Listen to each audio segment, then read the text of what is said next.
Okay, so welcome back, Elaine, to the Art of Letting Go Zoom room for another live session. So let's jump into, as usual, our email for today. There's an inspirational quote and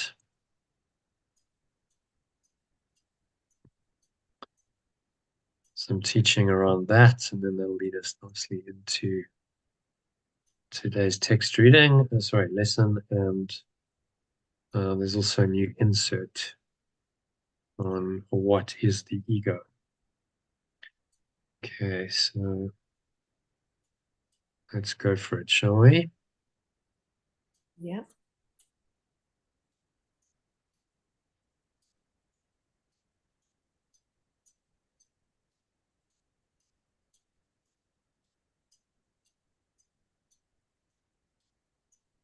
Right. I'll share my screen with you.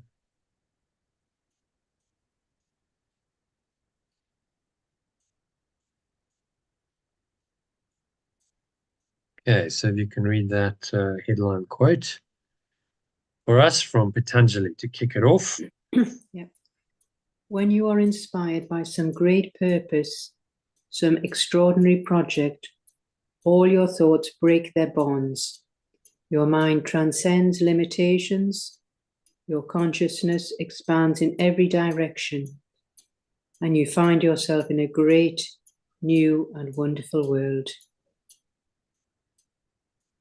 Patanjali said that. He was an Indian yogi, mystic, philosopher, and author who was quite a guy, actually. He organized the ancient Vedic teachings and practices into an 8-branched spiritual path he called yoga. So he is really the founder of yoga, although the teachings, go back thousands of years. No one knows who originally taught them. But what has now come to be called yoga in this 8-branch or 8-limbed system that has become the foundation of what most people think of as yoga. In this world, the asanas and the pranayama that you experience if you go to a yoga class, that is all part of this 8-branched spiritual path called yoga, which literally means yoke or union in Sanskrit. So it means the union of the mind with the divine, union of the son with the father. That's what yoga really means and what it's designed to facilitate. So they describe both the theory and the practice of yoga in the Yoga Sutras, which are a classic Indian text. He also wrote a treatise on Sanskrit grammar and a medical text. So he was, quite a well versed and educated scholar in his time. But writing the Yoga Sutras was undoubtedly his extraordinary project that made yoga available to the world as a system for the transformation of consciousness and ultimate liberation from the cycle of birth and death. So his inspired work has had a profound impact on the lives of hundreds of millions of people who have practiced yoga in some form since he lived in the second century. CE means after Christ, and is one of the foundations of the Art of Letting Go program. So it's based on A Course in Miracles and these principles of yoga, and the combination of those gives you the Art of Letting Go program. So you continue to benefit. We all benefit from this immense work. If you hadn't written it down, then we would never have we wouldn't have yoga if it hadn't been written down. And this profound system has changed so many people's lives. But it's not really about the history of yoga. That's not the point.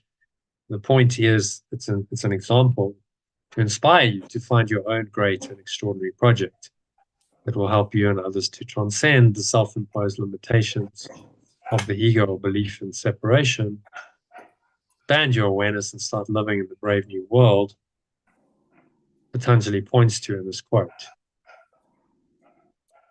which is the world transformed in your perception, or what Yeshua calls the real world.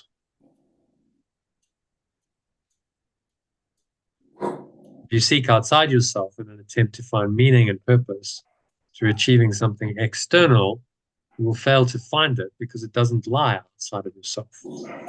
Rather, look within yourself to connect to what Yeshua called the universal inspiration, which he more often refers to as the Holy Spirit. And in our alternative Arts and Letting Go language, we call the remembrance of perfect love. And then you'll be guided to do things that may develop into an extraordinary project, will in turn help you and others to progress on your hero's journeys. So just a brief example, in my life, the Art of Letting Go Club and the program is a good example of how this process works. Started it in 2018. After a few years of not teaching much, except a weekly breathwork and meditation class. And I felt honestly quite dissatisfied with what I was doing. At the time, I was selling card payment and corporate finance solutions to businesses, and it wasn't going particularly well. And I had a number of things going on. It was corporate finance, and then it was the card payments, and then I got into selling coffee for a bit, kind of as a byproduct of card payments, and then utilities, and it was all a bit kind of fractious and itty-bitty, and I didn't really feel like it was anything particularly meaningful. So I felt a strong call to go back to teaching it. I taught it here. I'd run workshops and retreats. I had a whole business set up to do that. And then I went to the UK, I gave that up. And obviously I also need to earn a living. So I was like, well, if I can do it in a way that supports me and my family financially, then great. And so I started exploring that and just took some small steps. The obvious thing was an online course or program. And I'd been thinking about it for years, but I hadn't done it. I'd been caught up with other things. When I was in South Africa, I was running mostly, small workshops and retreats, and I didn't have the time. And then I went overseas, and we had a son that didn't have the time. It's like, well, when am I going to do this? I'm not getting any younger. So I just began to take small steps in that direction. I remember getting this book, and when I started, I just read a chapter or two in the summer of 2018. I just spend a half an hour reading at night when Deborah was putting Gabriel to bed. And that was a little step. It was a start. And I, made notes and was like, okay. So I'm kind of understanding this and getting an idea of how I can do this. And then, he recommended starting doing a 6-week beta course. So I was like, okay, I've got a bit of a network. I think I can probably get enough people to do the course. And to test my ideas. And so that's what I did. I got about a dozen people, which was a free course, and said, okay, you sign up, it's all free. And they participated. And therein was, a lot of these ideas that are now part of the Letting Go program were tested. Okay, is this actually going to work? Daily live sessions, because I was doing 2 a day. And it did actually work. Formula work, people showed up. So, okay, this could work. And then I saw that the transformational impact on other people's lives, but it needed a bit of work and improvement. So I worked on it as marketing for a year before running it again as a paid course in 2019. And the end of that course, I didn't want to leave people hanging after only doing 5 chapters of the text and 35 lessons of the workbook. So I offered an ongoing service and subscription to guide them through the entire ACIM book in a 1-year program. And that's been a work in progress since. And then it went to another level in 2021 when Sue and John and Kim Taylor joined. And that was probably the first, certainly the start of the community. Because from there on, it blossomed and grew kind of organically. And that's how you came through that process. So yeah, it's a mission, it was a calling. I've dedicated thousands of hours of time to developing the program to the standards now at. receiving a lot of help and guidance. There were times when I was like, I'm not sure I'm going to do this. I'm going to continue because, it wasn't really paying me. So I got a couple of financial windfalls, actually allowed me to spend time doing this work without earning very much from my immediate work.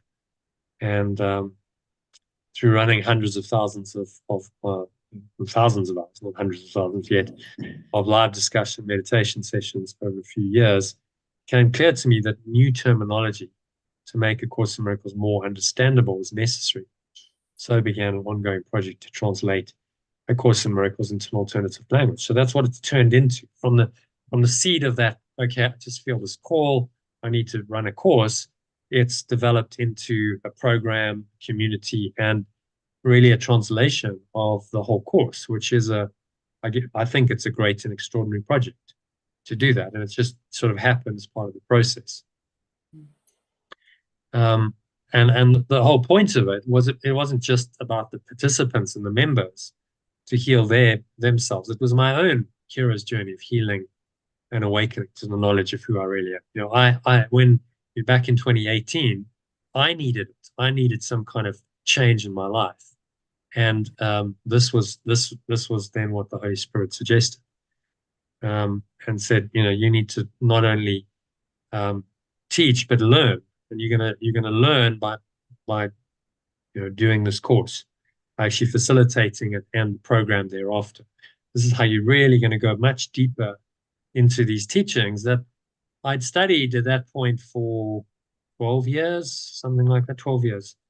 But the few years before, I hadn't really been deeply involved in it. I was listening to it and I was practicing a lesson every day. But I wasn't teaching it every day. I certainly wasn't spending hours and hours on it every day. I might listen to an hour of recordings of the text being read while I was walking, and I do my lesson a couple of times a day, and I always try and get a meditation. It wasn't always possible. So it was like, okay, take it to another level. You practice to another level by teaching this. So that is how your special function works. It's your own, what you are called on to do in this world, and it's also your own hero's journey of awakening to the knowledge of who you really are, and that is your higher purpose. So again, it's an illustration. The specifics of my particular story aren't important, but to illustrate how the principles you've been learning since you joined the Positive Ego program can work in practice, and to inspire you to find your own special function. Extraordinary Project of Simon Sinek calls it Just Cause. The various names for the same thing: mission, vision, extraordinary project, special function, just cause. It advances you on your extraordinary hero's journey of awakening to knowledge of your true self and the real world, that it will help you correctly perceive. This is what he calls the infinite game, all being called by the Holy Spirit or universal inspiration to play with all our hearts and minds while we are living our seemingly human lives. So there's an inspirational talk. Very good, actually. I listened to it again this morning while I was working away, and this guy has a lot of practical wisdom.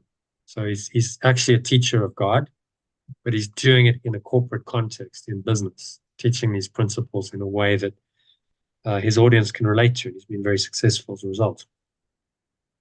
So I don't know if you watched that, but maybe we can just explore the idea of. Yeah, I can't remember it, but it's a few months ago now. You had it It's on worth watching again. I watched it Okay. again, or listened to it again. I was like, yeah, Mhm. okay. So, some of the points he makes are very valid. So he talks about finite versus infinite games. Ah, yes, I Like remember. most people are playing a finite game, particularly in business. So the Yes, I finite remember. game It's good. is to maximize your profits, increase your quarterly profits, quarter on quarter, to beat the competition. It's a finite game, right? You've defined it in terms of an objective, and this is the objective you want to achieve through the game. The problem is, as he says, business is not a finite game. It's an infinite game. You don't win business. Business exists to serve its customers, and that's ongoing. You never go, right, we've won the game now, and so therefore, the game is over, because that would mean the business closes. The idea of an infinite game is that you keep playing it. The business is there to serve its customers as long as they are customers, and the business exists for that purpose. So to think in narrow terms of winning or losing is very limiting. He gave an example of Microsoft and Apple. He did talks at both. Yes, He I said remember. he said in the Microsoft conference they were all focused on how they could beat Apple. So a finite game. We've got a competitor. We've got to win the game. And at the Apple conference, they spent 100% of their time talking about how to improve the quality of education, which was the subject of the conference. So the one is playing a finite game. How can we beat the competition? And the other one is playing an infinite game. Okay, well, it's never ending. We can always improve on the quality of education we deliver through our technology. How do we do that? Let's explore the ideas. It's not about winning or being the best.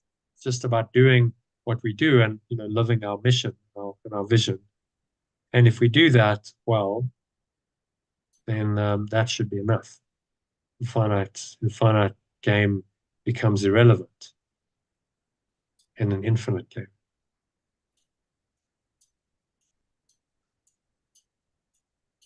Okay, so any questions or thoughts on the infinite game?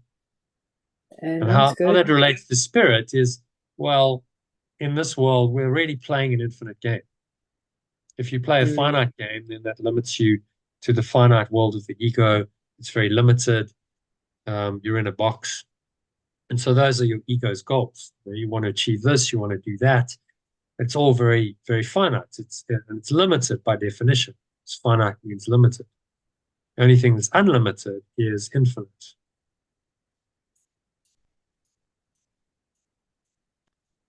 So we can learn from this and learn to start playing an infinite rather than a finite game in our lives. So instead of focusing on outcomes, going out of ourselves to achieve something in the world, we focus instead on living our values. What are my values? What do I feel inspired by, called to do? And I live that as purely and as truly as I can, and I let the results follow.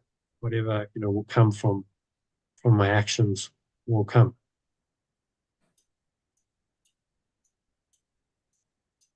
Okay, so the infinite game is the game that Yeshua's training us to play. It's the game, the miraculous game. It's the game of flow. We stay in a flow state, and really the whole point of the infinite game is to connect more and more with the infinite.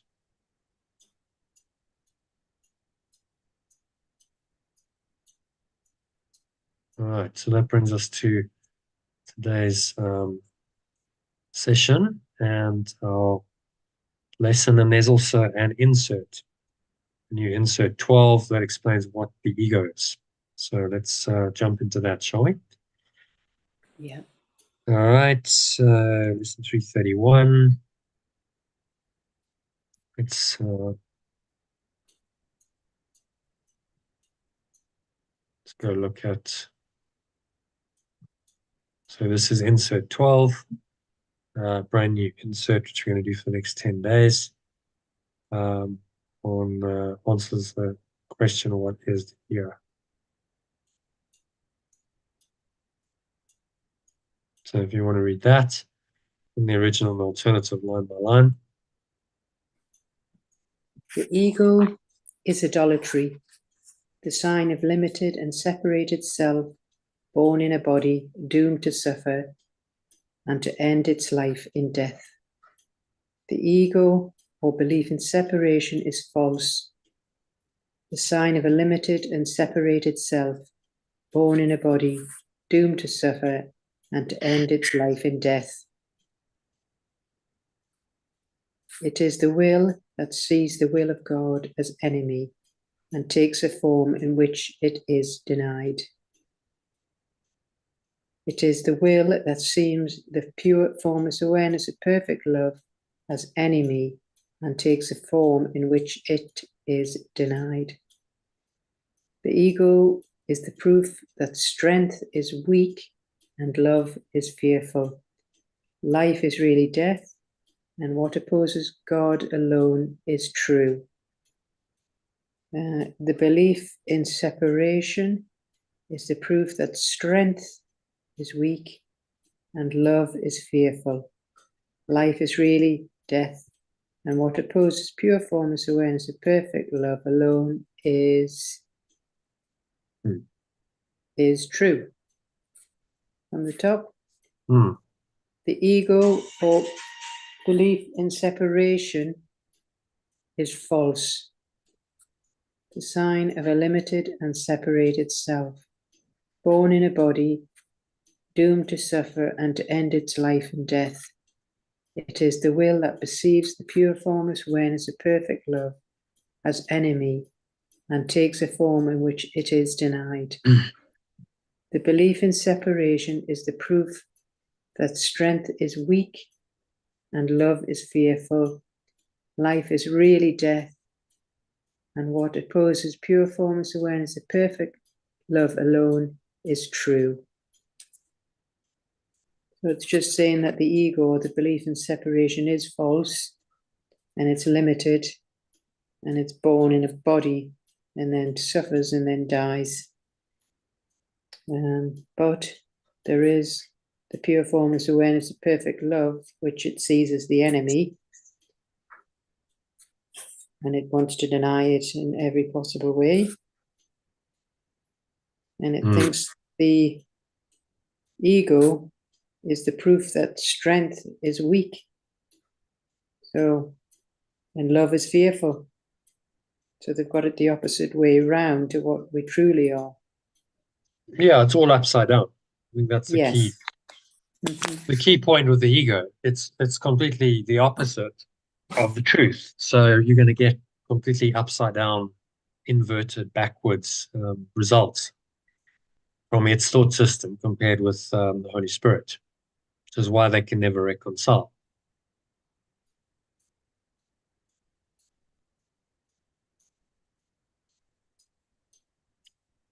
Okay, so yeah, any other thoughts on number 12? No, that's clear.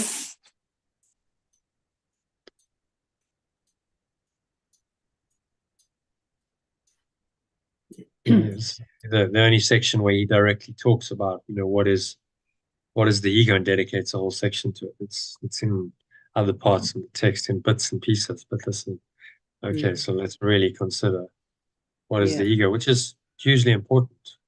So yeah. Am I just doing the alternative there? Because I can't see. No. Oh, you want? Yeah, okay, because I just couldn't see. The ego is insane. The belief in separation is insane. I guess that's what it must say. Yeah. And back up again. In fear, it stands beyond the everywhere, apart from all, in separation from the infinite.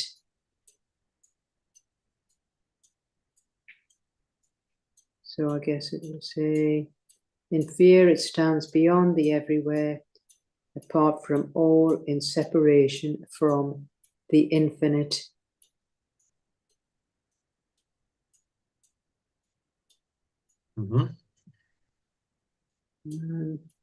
In its insanity, it thinks it's become a victor over God himself. And in its insanity, it thinks it has become a victor over pure formless awareness of perfect love itself. And in the terrible autonomy, it sees the will of God has been destroyed. And in the terrible autonomy, it sees the pure formless awareness of perfect love has been destroyed. It dreams of punishment and trembles at the figures in its dreams, its enemies who seek to murder it before it can ensure its safety by attacking them. It dreams of punishment and trembles at the figures in all its dreams, its enemies who seek to murder it before it can ensure its safety by attacking them. On the top, the belief in separation is insane. In fear, it stands beyond the everywhere, apart from all, in separation from the infinite. In its insanity, it thinks it's become a victor over pure formless awareness of perfect love itself. And in its terrible autonomy, it sees the pure formless awareness of perfect love has been destroyed. It dreams of punishment and trembles at the figures in its dreams, its enemies, who seek to murder it before it can ensure its safety by attacking them. Well, it's just saying that the belief in separation is insane, and it stands beyond everywhere. Its fear stands everywhere. It thinks it's, in charge. It's the victor over the pure formless awareness itself. And it's just a dream of punishment and all trembles and just, the worst you can think of, murder, and it's all false. And we've ended up believing in it. Not a pretty picture, is it? No. Dreams of punishment. Trembles at the figures in its dreams. Sorry, something. My sister's just arrived. Oh, okay. Give me a moment. Yep, of course.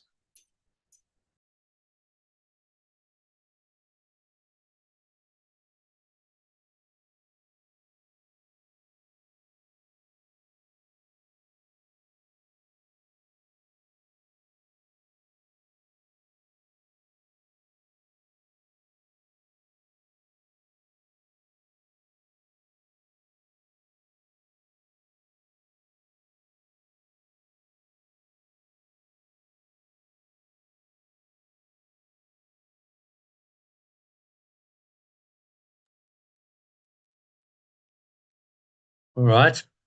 Sorry about that. My sister just popped in, but my parents aren't here. So, now what was I going to show? I was just going to show the, where are we? This one.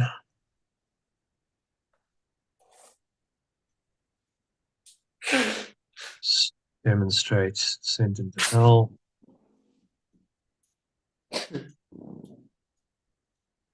So here he's talking about the ego and what it does. Well, it's all laid out quite graphically in this diagram.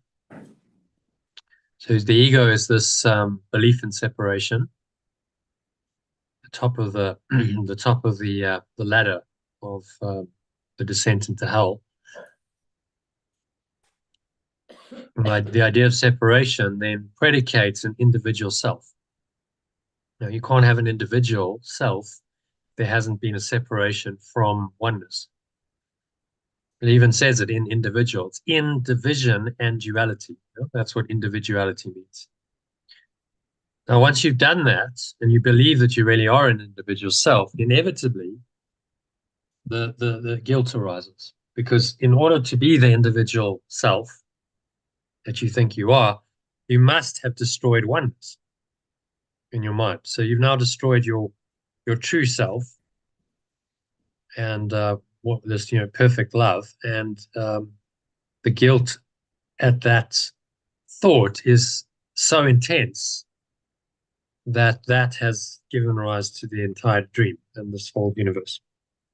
So the next step down is the guilt and the sin for this apparent sin of destroying God, love, oneness, pure formless awareness, whatever you want to call it. And guilt and sin demand one thing, which is punishment. So now you must, if you feel guilty, believe that you're going to be punished. So you have a false expectation of punishment appearing real. That's what fear is. this nameless anxiety. Well, I think something's going to go wrong. I think I'm going to be punished. We all know what that feels like.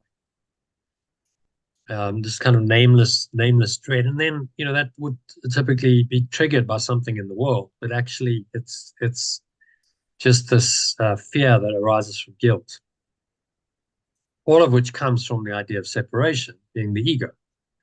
So when he says it, trembles in fear at its enemies before it seeks to murder them, to attack them before it can be attacked.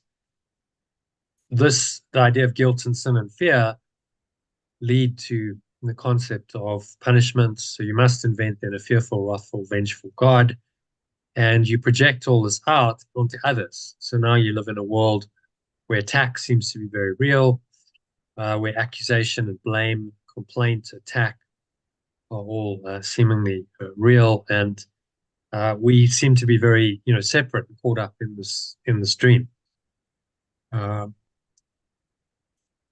And the ego will try and defend itself by attacking others, as he says here. So when you engage in this madness, then it dreams of punishment and trembles at the figures in its dreams, its enemies who seek to murder it before it can ensure its safety by attacking them. So the consequence of believing that you're separate and the guilt is the fear of punishment. You project that out and you see your enemies in the world, and you think, well, now in order to make myself safe, I must attack them first.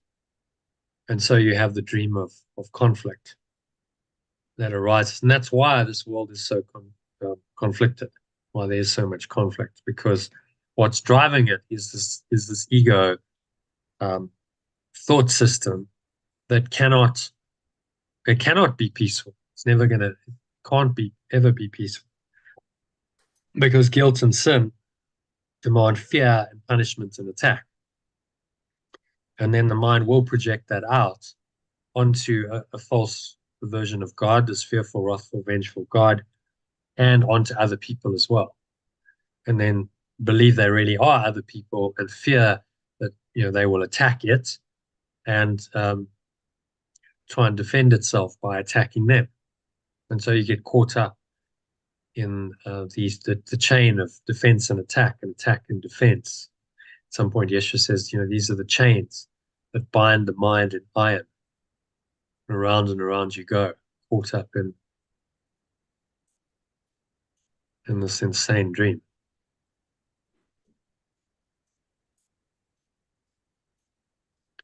And all of that just leads to increased guilt, fear, attack, projection of guilt in the form of accusation, blame, and counterattack.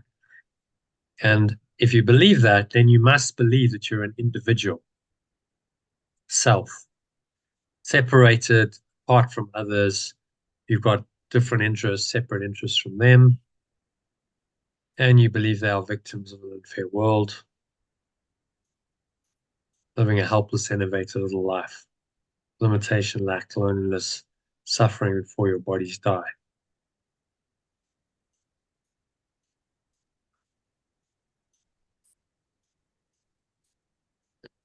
Okay, so I just wanted to go through this and give you the background to what he's saying. Just how the ego works, and demonstrated all visually. What he's saying here is demonstrated quite well in that diagram.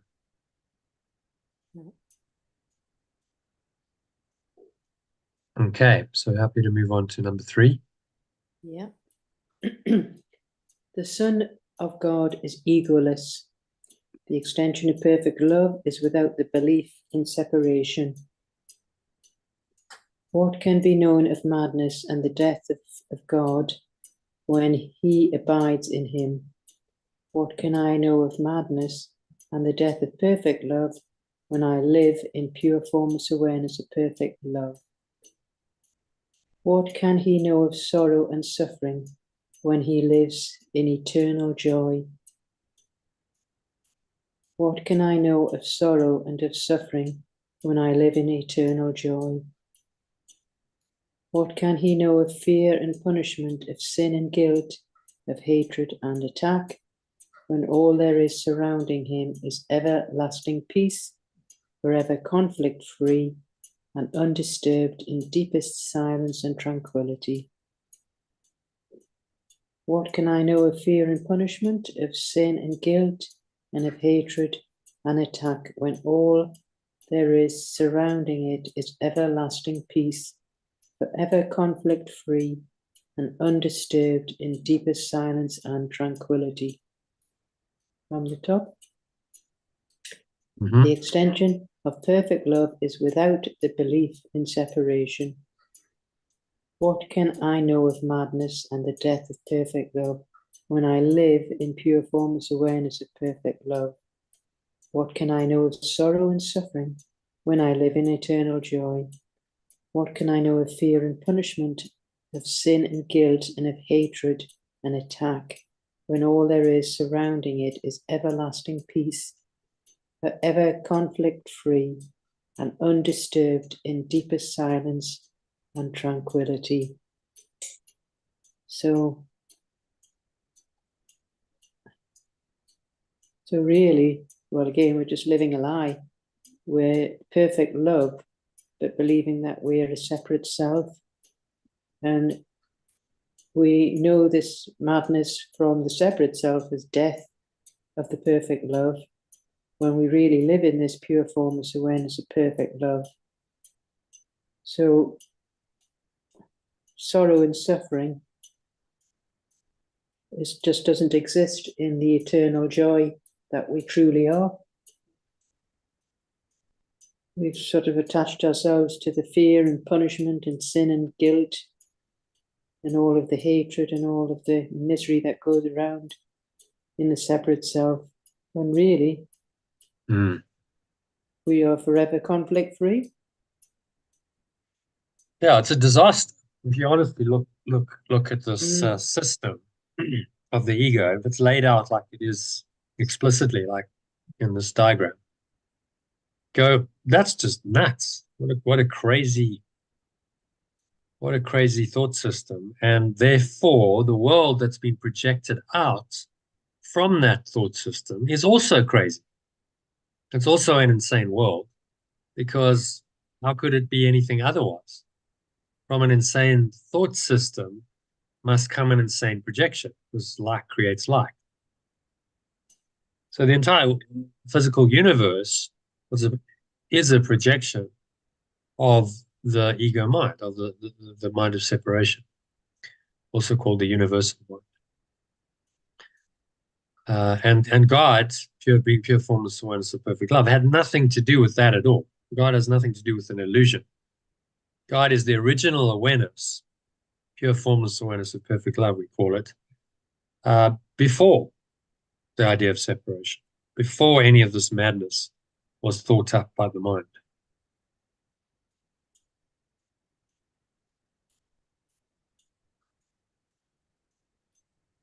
So I think the diagram lays it out clearly, and it's giving us then the one answer to the problem, and that is to leave the world of the dream, the idea of separation and all of its byproducts, and go back in our awareness to this fundamental awareness, God, love, oneness, pure formless awareness.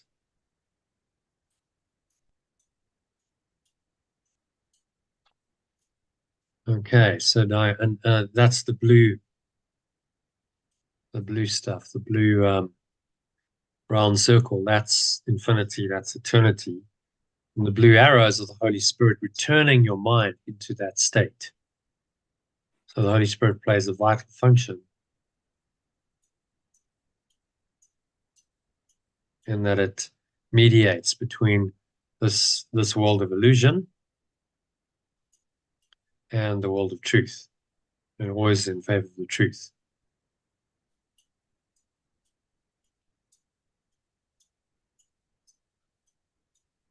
All right, so any other thoughts or comments on this descent into hell? We've looked at it before, but it's worth seen it again. Yeah, oh yes. Well, we just need to remind ourselves that what a mess, just such a mess. Even though I know we get our positives and successes, but it's just not worth it for the other option. So I choose again. Keep choosing again. Yeah.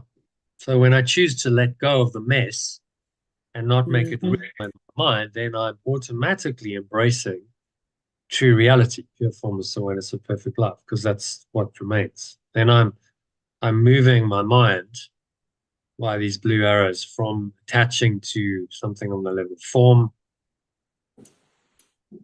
to back into formlessness, pure formless awareness of perfect love. I'm well on my way once I've done that. Okay, so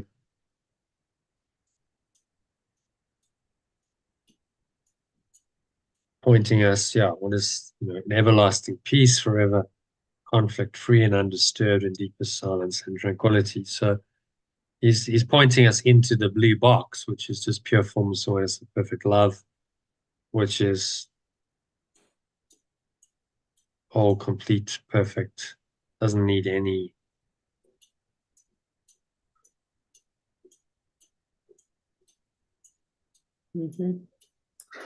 It's reaching that before we die, really. That's the idea. Yeah. So die before you die. Start dying to the ego so that you can be born into this other awareness, eternal life, while you're here. And that process, practically speaking, looks like, well, I'm letting go continuously of whatever arises to trigger me. So any of this negativity that arises in my mind, it's my opportunity to then let it go. And as I do that, I climb my way out of the dream. So I'm down here, believing I'm an individual self-victimized by a world. And then I've got to climb the ladder. So I start with a helpless, innovative little life self-concept. And then gradually, as I'm facing my fears, and I'm really understanding where fear comes from, and I face the guilt, as I face these things and I have, sometimes difficult experiences in facing them, I've let go.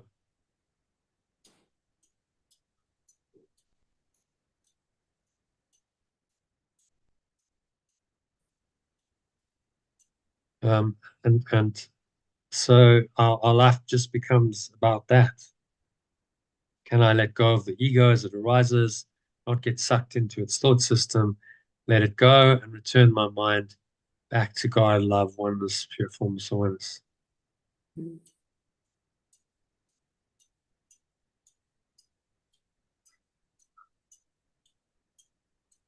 Okay, so any other comments or questions on that diagram? No, it's clear. And he's just laying it on, he's telling us in words what that diagram illustrates. But there is this domain that is completely outside of ego's thought system that doesn't know of sorrow and suffering.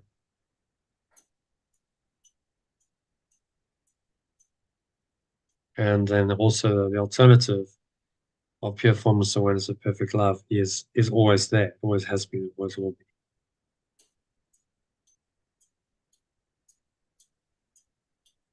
Okay, so happy with number 3? Yeah. Okay, moving swiftly on to number 4. To know reality is not to see the ego and its thoughts, its works, its acts, its laws, and its beliefs, its dreams, its hopes, its plans for its salvation, and the cost belief in it entails. To know reality is to not see the belief in separation and its thoughts, its works, its acts, its laws, and its beliefs, its dreams, its hopes, its plans for its freedom, and the cost belief in it entails. In suffering, the price for faith in it is so immense, and crucifixion of the Son of God is offered daily at its darkened shrine, and blood must flow before the altar where its sickly followers prepare to die. In the suffering, the price for faith in it so immense, the crucifixion of the extension of perfect love is offered daily at its darkened shrine, and blood must flow before the altar where its sickly followers prepare to die. From the top. Yeah. To know reality is not to see the belief in separation and its thoughts, its works, its acts, its laws, and its beliefs, its dreams, its hopes, its plans, for its freedom and the cost belief in it entails. In suffering, the price for faith in it is so immense that crucifixion of the extension of perfect love is offered daily at its darkened shrine, and blood must flow before the altar where its sickly followers prepare to die. So, yeah, that's not a nice, pretty picture, that. No, it's one of those stick paragraphs. It's like, Makes you... darkened shrine, blood must flow before the altar, where its sickly followers prepare to die. So it's like a sacrificial. I kept the imagery because we also understand they used to do animal sacrifices in the olden days. Yeah. Even in Yeshua's time, they did lots of animal sacrifices, and there was an altar on which the sacrifice was made. And Yeshua came to stop all that and say, really, blood does not need to flow to honor God. Just honor God by accepting. Yes. Accept the truth into your mind and let go of everything else.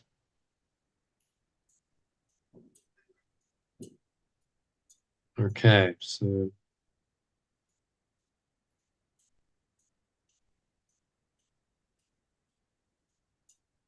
any other thoughts on number 4? No, it's very clear, very graphic. Yeah. Yeah, that's why he uses this language to wake us up. People will say, well, that's a bit shocking. But he's doing it to awaken us to the really awful nature of the ego. So he's clearly saying, look, you can't accept any of this into your mind. The ego is a nightmare. It's a killer, kill and be killed. It's responsible for every horrid thing and act that anyone has ever done. So why would you want that at all in your life?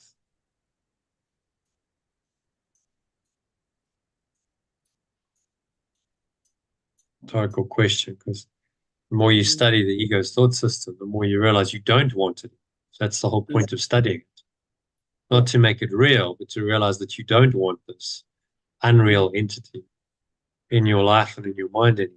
You're willing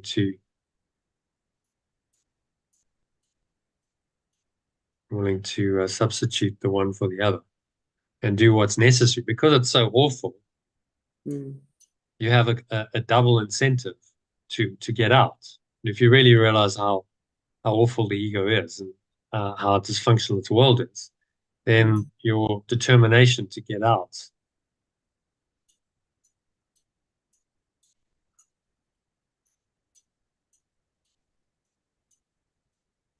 All right. Any other thoughts on number 4? Yeah, well, I mean, in an everyday life, it appears to be functional. You go to the shops and everybody's walking around quite sanely. Well, occasionally you see the odd... Apparently. But apparently, yes, it's all very deceptive because, like I say... But is it really sane? I mean, look at it, from an overall perspective. Why do we even need to eat? Why do we need to buy stuff? Why do we need to do these activities? If you really are whole, complete, and perfect, pure formless awareness of perfect love, you don't need to do anything. You're already, whole, complete, and perfect. So the need for well, the ego does give us, tantalizing, like, a nice chocolate eclair or something to keep us in the game. So that's, yeah. Yeah, so But it can't all be bad because then the game well, would be up very quickly, wouldn't it? It was just yeah, obviously all bad and there was nothing attractive and true, nothing yeah. good seemingly. Well, it wouldn't last very long. We'd all just go, okay, this is absolute hell. It's very obvious. But it offers us some nice stuff apparently. Or you can have that experience. Yeah. Pleasure is one thing. Pleasure through food, pleasure through activities like sex, and other forms, drugs, substances, and so on. Apparently, give you pleasure. And people, yeah, well, I want that. But it's all within the construct of a separate self. Mm. And as we know, pleasure and pain are not very far apart. The more you seek pleasure, the more likely you are to experience pain at Mm. some point because they're the same thing. They're in the same order of reality. So you seek pleasure, you'll inevitably get pain. You try and avoid pain by seeking pleasure, and you don't avoid it for very long because we know that no pleasure in this world lasts. It's all very temporary. Mm. Yeah. The sort of maximum pleasure that someone can derive in the short time, maybe from a sexual orgasm, or maybe they get high on drug like heroin, like, oh, wow, this is amazing. It doesn't last. It's Or over very bungee, quickly. they like people like bungee jumping or skydiving. Yeah. Or, whatever the experience is that gives them a rush. It's very short-lived. It doesn't last for very long. Yeah. And then there's going to be a downside to it. So any addict of anything knows that, the dark side of addiction is, well, you're going to come down. You're not If going to they be want it high again, forever. they want to Yeah, and experience it then again. now I want it again. Okay, but now I feel worse than before, worse than normal because I don't have it, and now I'm craving it. Yeah. And now I have to, at the worst extreme of addiction, people do anything to meet their addiction, become Mm. Yeah. completely heartless, cold, cruel, unethical people because they will do anything to meet the craving. Yeah. And so the ego is controlling it. It's completely, egoic. So I think we have to look at all of it and say even the good stuff that it seemingly offers is not really good. It's an illusion. It's a deception. It's designed to suck Just you in to yeah. its thought system, and then once you well and truly attached, then it can cause pain because all craving and desire leads to pain ultimately. And so blood must flow before the altar where sickly followers prepare to die. Right? There will always be pain, suffering, sickness, and death in its thought system because it is a death wish. It wishes to die. Well, then what can you expect? But ultimately, suffering and death. Suffering just being the kind of the warm up to death in the ego's crazy thought system. And all of this plays out in our lives and in other people's lives in the world.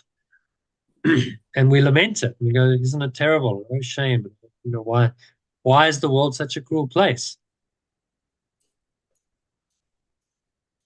And this is the only teaching, this non-dual teaching, so that incorporates other parts that are non-dual, that really explains it. It just somebody says, well, the world is a cruel, unfair place because that's the way it was set up to be by this ego that has nothing to do with God or love, that is completely the opposite of it. So you're living in the projection of the opposite belief of truth.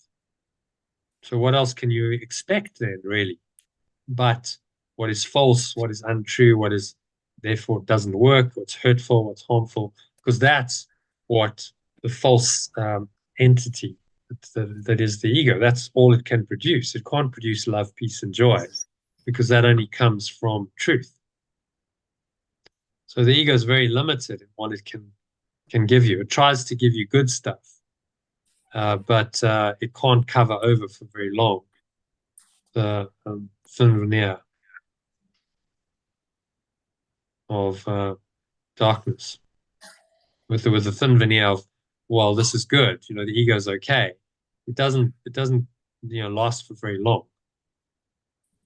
not very sustainable. Sooner or later, the cracks start to appear, and particularly as you get older. And when you're Yeah. younger and maybe you've got a fit, strong, healthy, sexy body, it's like all seems to be all right, but that's not going to last for very long.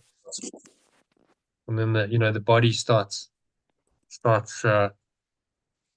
getting older, it starts decaying. You start noticing that, and it's like, okay, well, now what do I have to cling to? If you're still attached to the body, then people do all kinds of ridiculous things to try and keep themselves young, like plastic surgery, and men tend to and women too, get hitched up with someone who's younger. So if I have a special relationship with someone 20 years younger, then it sort of keeps me younger.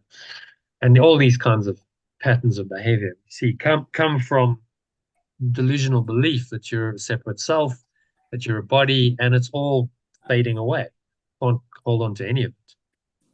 The ego's attempts to try and do that are ridiculous, and of course they won't work. You can't hold on to what is unreal. It is because it's unreal. It's impermanent. And there's nothing you can do to make it permanent. Try as you might. The ego does try, but so the sooner we just recognize, look, this is how it is. Yeshua's telling us, and other teachers have told us, this is how it is. Let me just accept the truth for what it is, without any trying to fudge it and trying to make it nicer and sugarcoat it. Let me just accept the brutal truth of what the ego is and what its world is fully, because that will lead to my awakening. If I really understand what the ego is, how could I possibly choose it? I would instantly reject it and everything to do with it, which includes everything in this world. And that's kind of the point that he's trying to take us to with these lessons, where we get to that shocking realization of what the ego is and what it does. And then we go, I will have no part of that anymore. It is shocking. It's not a thought system I want at all. There are many people that seem to enjoy the duality of life. Yeah, but very temporarily. Seem to. Yes. You can see the Facebook pictures and they all look happy, all smiley, but you don't know what's going on underneath that. In that moment, maybe they feel okay, but and we know nothing lasts. So then everyone, has to be comfortable with themselves. And are you happy lying in bed at 3 o'clock in the morning thinking about your life? And I can guarantee most people aren't. Yeah. When all those illusions are stripped away, you just you're facing that aloneness and that silence and just your own thoughts. That's the real test. Yeah. Well, yes. Well, I'm just looking at Dave's family, and they seem to be happy doing their long hours of work and making lots of money and building a house. And their parties, they seem to be still in that, enjoying the duality and seem to cope with any adversities. So they seem to be, they're just oblivious. But at some point, that dream will come to an end. It doesn't last forever. So they will get older, maybe they lose their money. In the end, they're all going to die. And then you have to face the music. Go, well, whatever we thought we were building here, it was built on a house of sand, as Yeshua's parable says. Yeah. You're building your house on an illusory foundation, thinking that that's going to bring you some kind of permanent satisfaction, peace, love, joy. And of course, it can't, because the material world is false. So sooner or later, that's going to fade away. You can lose your money, you lose your health, and ultimately you lose your life. So what's the point of accumulating all those possessions? I don't think, they're just not aware, though. I think they're just still at a stage where build, money, parties, and they can eat what they like. They just seem to have all day breakfasts and then have a bender, big parties. They've even got one big room where it's got a bar in it. Yeah, so they're really... So they're seeking satisfaction in the illusion of the world, because what else, if you deny your spirit, what else can you do? You seek it as in material things, in in the pleasures of this world because that's your only alternative. If you've denied the spirit, there's nothing else. Yeah. So it's like, okay, well, let's eat, drink, make Be merry very, while yeah. we're here because that's all there is. Okay, well, as much pleasure as you can get, as much stuff as you can get. Right. Let's feed our faces, gorge ourselves, drink ourselves to oblivion because what else is there? Yeah, and that's the consequence of denying your source and your spirit. Mm. But you can be sure it may all seem to be roses, but underneath there is an unhappiness in the mind. They're seeking for something, and what Yeah. they're doing will never fulfill that search because it can't. You can't fulfill a spiritual need with anything material. Mm. And as try as you might, and they might carry on in this way for another 5, 10, maybe even 20 years, but sooner or later, They're getting towards 50 now. In fact, no, Paul yeah, is 50 now. well, So, sooner or later, your health starts to fail if you keep on that lifestyle. Health challenges will come up, maybe financial challenges, relationship challenges. It's like, okay, as much as we trying to live our life this way and kid well, ourselves that this the is hap- yeah, the seat success and at this is the going to moment, make yeah. us happy, it Yeah. won't sustainably. No. Yeah, And it's then just interesting to watch they'll them. have to Yeah. face, the difficulties of unwinding that thought system. If you've really gone deeply into the ego and Mm. you're convinced that the world is just, material and it's about the body and it's about pleasure and money and that's your model, it's very difficult later in life to unwind that and go, wow, okay, I was completely wrong. In fact, my entire life I've been wrong. Now I have to start, really contemplating the truth and finding it beyond all of these illusions that I believed in. And that can be very painful for people. So it's better to do it systematically, progressively at a younger age. You Mm. start the letting go process and doing it bit by bit, than getting deeply attached and so lost in the dream world that then it's a big, huge undertaking to shift it. And often, unfortunately, those kinds of people need a lot of pain to wake them up because they're Well, so yeah. oh, They've got a close knit family and they've got their own few friends, and that's it. That's their mm, life. They've got, yeah, they're yeah, very look out for each other. They're a very close knit family, and they're very, yeah, clicky. They've got their own special friends and their own special mm, family, and that's it. Yeah, the special relationships, and yeah. inevitably, those can go wrong, and you can have breakups or someone dies, and then you have to face the pain of that. I thought this was going to last forever in some Mm. delusional way. Of course, it's not going to last forever. Nothing lasts forever in this world. That's the principle. So you can, live a hedonistic lifestyle, like, well, eat, drink, make merry, live for the now, forget Yeah. about everything else, and just try and get as much pleasure in the moment from physical sensations. That's the mindset. So eating, drinking, substance abuse, Special sex, and the drugs, special, rock and yeah, roll, they've got just their special clique of family and friends. special That's it. relationships. Yeah. And so then Yeah. that's what you turn to for any kind of satisfaction. But yes, yes, just telling us clearly, this is an immense price in suffering. The price for faith in it is so immense that crucifixion of the Son of God, the extension of perfect love, is offered daily at its darkened shrine because people die every day. People suffer and die every single day in this world. And all this is the product of a thought system that is reversible, that we can undo if we choose to. Blood must flow before the altar where its sickly followers prepare to die. So it doesn't seem like it. The illusion is, oh, these people are happy and they're going along there. But actually, they are worshippers of death, right? They are going on a path towards death sooner rather than later. And eventually it's going to catch up with it at some point, Mm. inevitably. And if you haven't prepared yourself for it, then death can be very, very frightening, very shocking, very frightening. Wow, everything that I value just suddenly taken away. My life as someone else's life just gone, in a heartbeat, gone, snuffed Mm. out. So what was it all for then? Mm. Why did we try and build this life and accumulate all these possessions and have all these experiences, and then boom, it's gone. Mm. So Yes. often then the pain of that is the only thing that will awaken. So, okay, what? Like I'm really rocked by this. I have to really question my everything, my entire thought system. Or not. Sometimes people just, no, I'll just be oblivious and I'll carry on doing more of the same. So more Yeah, sex, no, drugs, rock and roll, and I'll just yeah, immerse because I just want to obliterate the pain. And then, they get lost in yeah. distractions, addictions to try and obliterate the pain. And so they don't want to face it because it's too Mm. painful. Mm. And that's, Okay. then they really start getting lost. Then they're in the world of addiction and craving, and you can't find happiness there.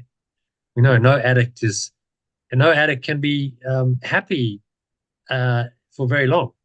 Might be happy when they get their fix for a bit, but inevitably they come down, and then the craving begins again. Yeah, that's the extreme. I mean, Paul's not that type. He's not a drug he's pretty much an ordinary chap that's very hard working. Works through the night for money. It's always about money, though. It's money. And he did have Mm, a situation where his first wife had met somebody else, and he did start turning to the Bible.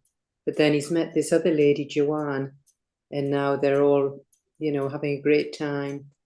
And yeah, so he did have a moment where he seemed mm, to reflect, but then he met Joanne, and now they're back to, the good mm, life. mm. Yeah, Yeah, yeah.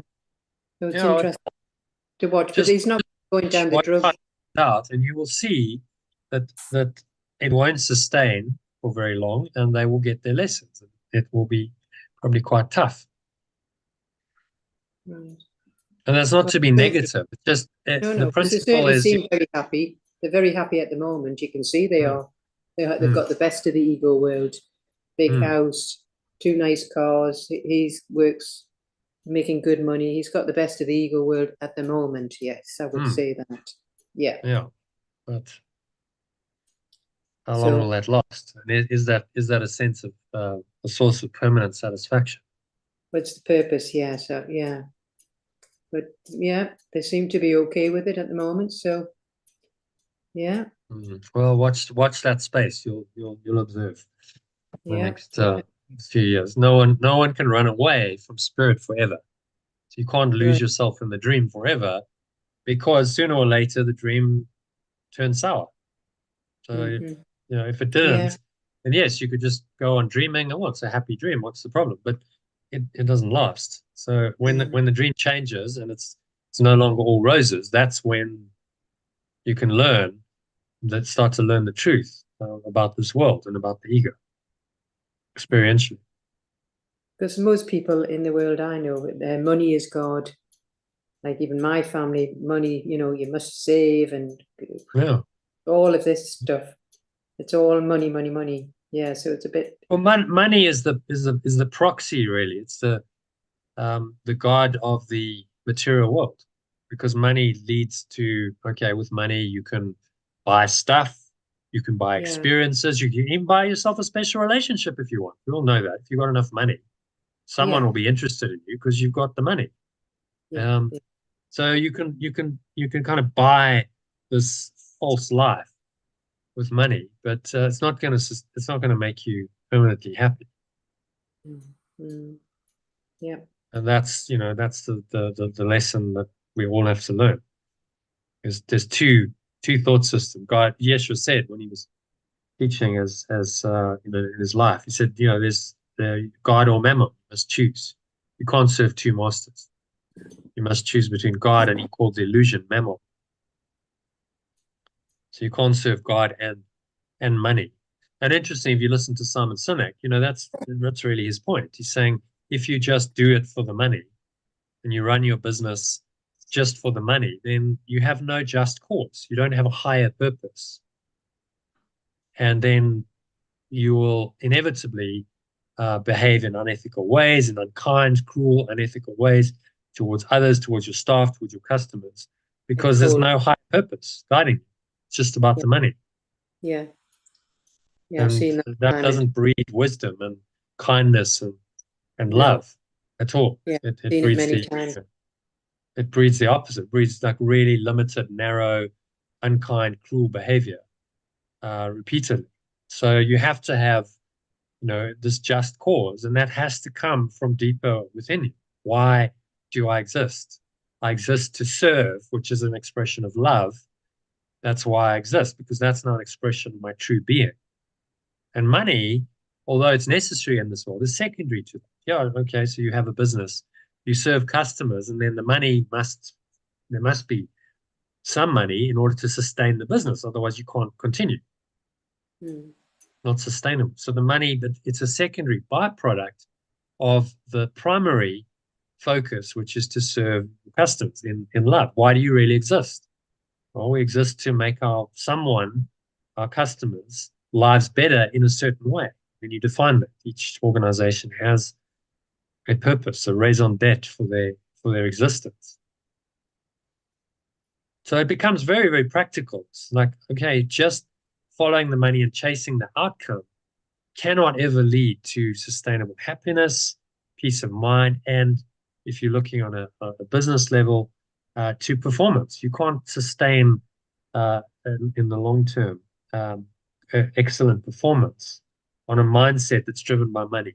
Like the research has proved that time and time alone.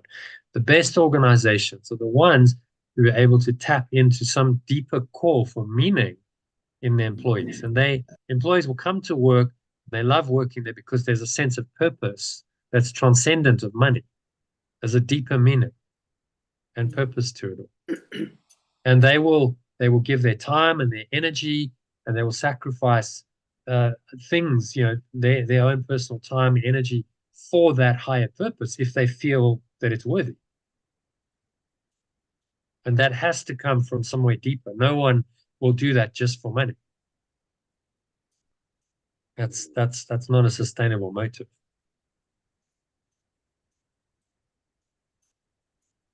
She'll do it from a deeper sense of a calling, and I really deeply care about the mission of this organization, which ultimately, if it's meaningful, will be an expression of love.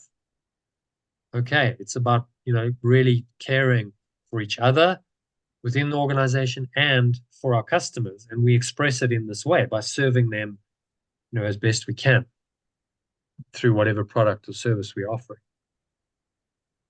That starts to become meaningful because it taps into people's search for meaning, a deeper meaning than just the ego.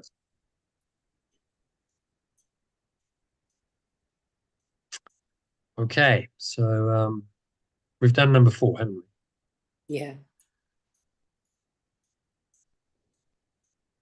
So number 5 then. Yet will one lily of forgiveness change the darkness into light, the altar to illusions to the shrine of life itself. Yet will one thought of letting go change their limited awareness into pure formless awareness, the foundation of illusions to the shrine of life itself.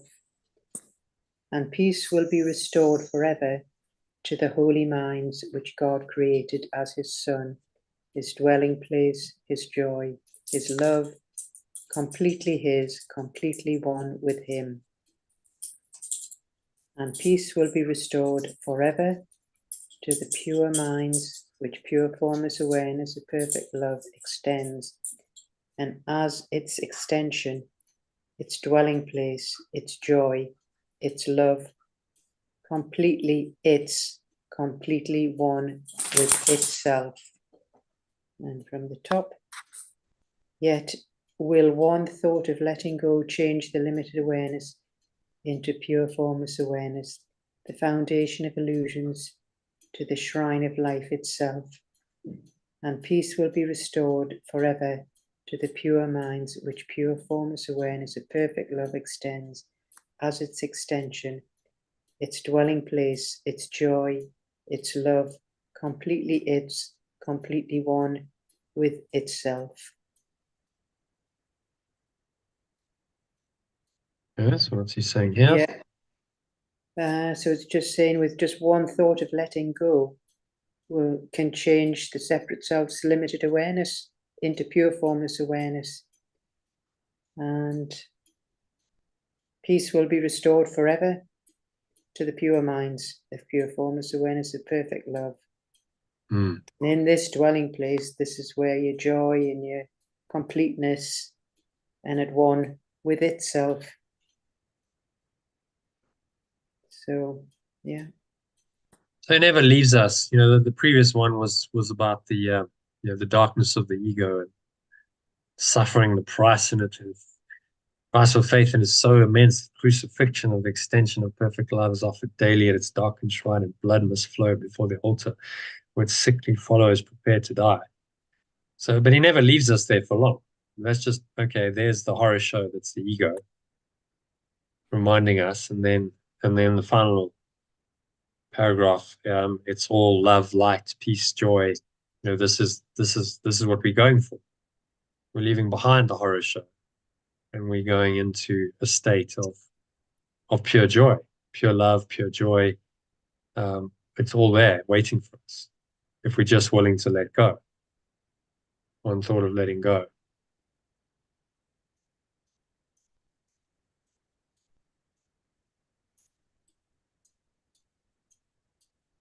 Okay, so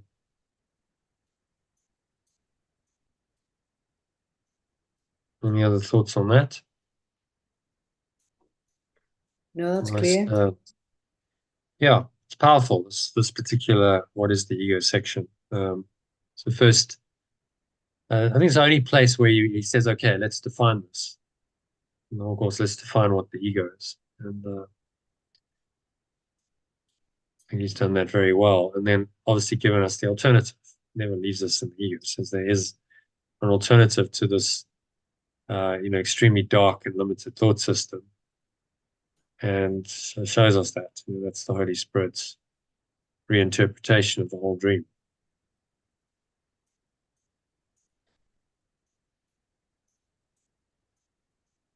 All right. So I suggest now we do a meditation because very shortly I'm going to get a lot of noise. People are coming back. My parents Oh, will okay. be they had a Yep. funeral and they're going to come back and be having Oh, dinner. okay. But Of let's do course. the med while we got quiet, and then Yep. go into Mhm. the go into Yep. the text reading from Song of Prayer, Yep. which is on true prayer. Okay. Yep. So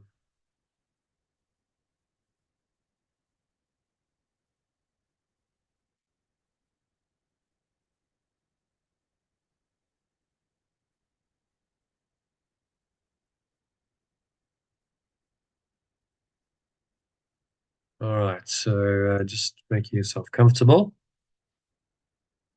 for this meditation on. Oh, we haven't done actually done the lesson. Okay, well, let's do the meditation first. No, it's fine. We'll just switch it on. So, making yourself comfortable and comfortable with your feet shoulder width apart, your back straight, couple of hands in the lap. Close your eyes. Start off with a nice deep breath in through the nose.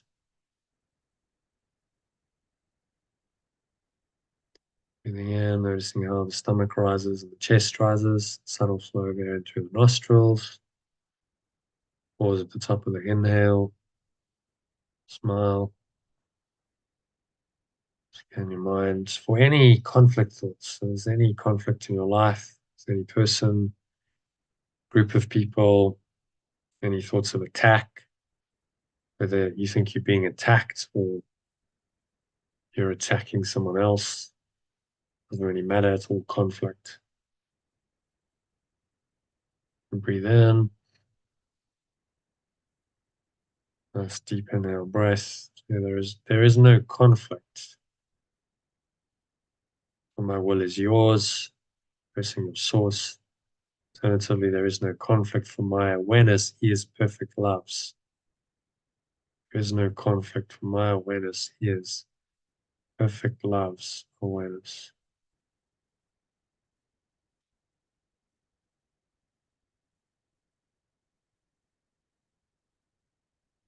Feel into this, that there is a certainty and a peace that comes when you remind yourself of the truth beyond duality. If only perfect oneness is true, then there can be no conflict because there's nothing to conflict with. There's no other self. There's nothing else that exists. Perfect oneness cannot be in conflict because there's nothing to conflict with. That's the simple truth behind this statement. So breathing in again, just breathing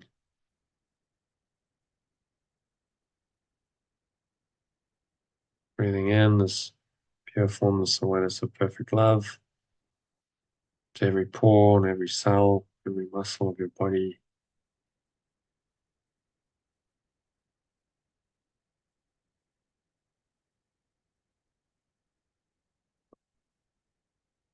There's no conflict from my awareness is perfect love's. And then any conflict thoughts, there could be a minor irritation, frustration to intense rage and anger.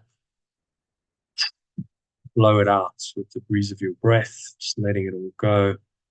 Imagine you blowing it out like a dark red smoke. Anger is typically associated with red, so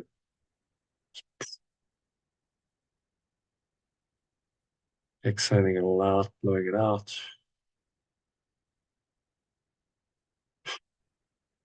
From the stomach into the spine.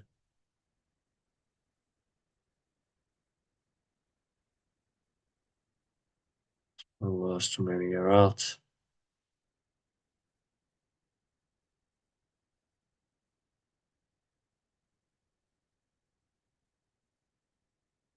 Just feel a sense of release and freedom.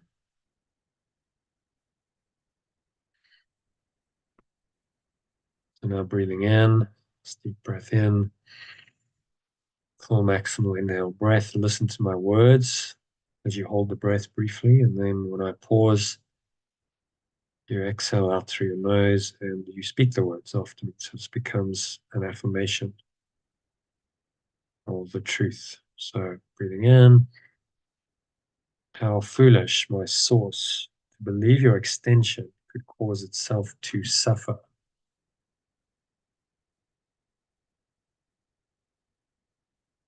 Exhale out through the nose, repeating those words. How foolish my source to believe your extension could cause itself to suffer. Breathing in again, nice full deep inhale breath.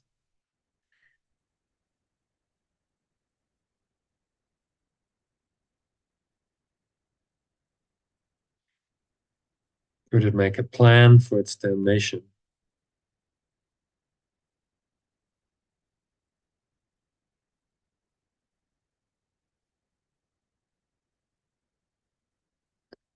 And be left without a certain way to its release.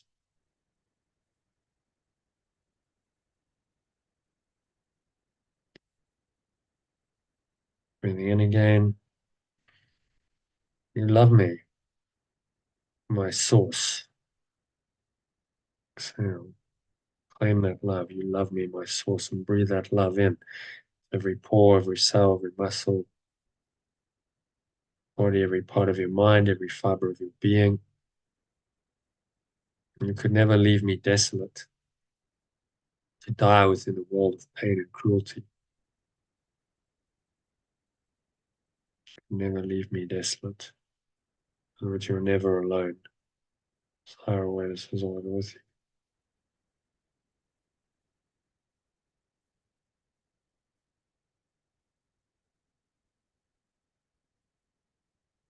Breathing in again. My inhale breath. Say, how could I think that perfect love has left itself?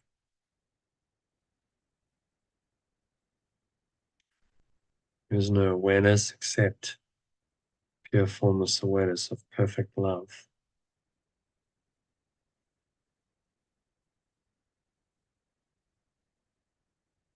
There is no awareness except pure formless awareness of perfect love.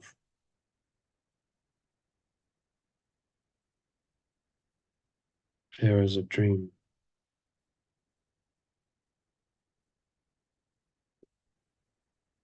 And there's no awareness that can conflict with yours.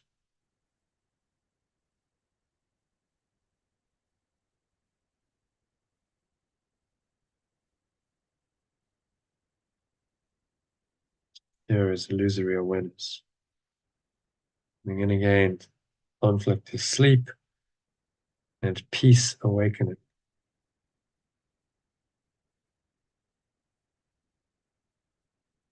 Death is illusion, and life, eternal truth. Breathing in again.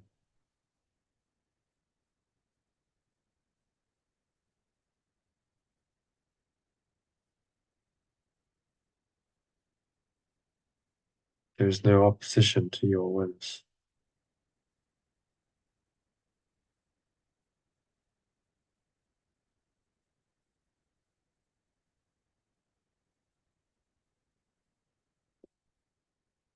There's no conflict, for my awareness is yours. Say that with certainty and conviction. And feel the certainty and the peace in your heart, in your mind, and your whole energy system rising.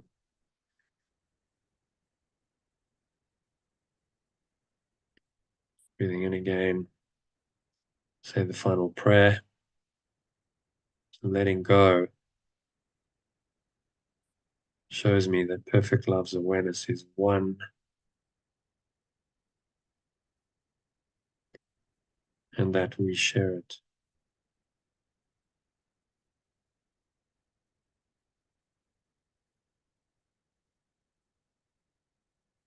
And we share it. Breathing in again, breathe in this perfect oneness into every pore and every cell, every muscle of your body, every part of your mind. Every fiber of your being is infused with this perfect, pure, formless awareness. And let me perceive the innocent sights that letting go shows me today.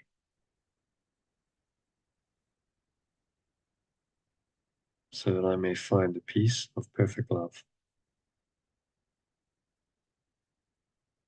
Let me perceive the innocent sights that letting go shows me today, so that I may find peace of perfect love. And so it is. So be it. Amen. Exhale the truth of that. Let go of any conflict thoughts, fear, anger, attack thoughts, and so on, and just sink inwards to the peace of perfect love. Let that envelop you and encompass you fully, wholly, and completely. The next couple of minutes of deep silence. There's nowhere else to go, nothing else to do, nothing else to think about. Just breathe, observe the breath, flowing in and out through your nostrils, and let that calm your mind. Just allow yourself to go deeper each breath into this peace of perfect love the lesson talks about, and actually experience it fully and completely for the next couple of minutes of deep silence.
So just coming back in this deep connected state into an awareness of the body and the breath, senses and the world. And on the count of three, you're going to open your eyes. So one, just breathing in, noticing how the stomach rises and the chest rises and the subtle flow of air in through the nostrils, pausing at the top of the inhale. Smile, scan your mind. Notice any thoughts, emotions, related body sensations going on, particularly anything that feels negative, limiting, contracted, constricting in any way, shape, or form. Just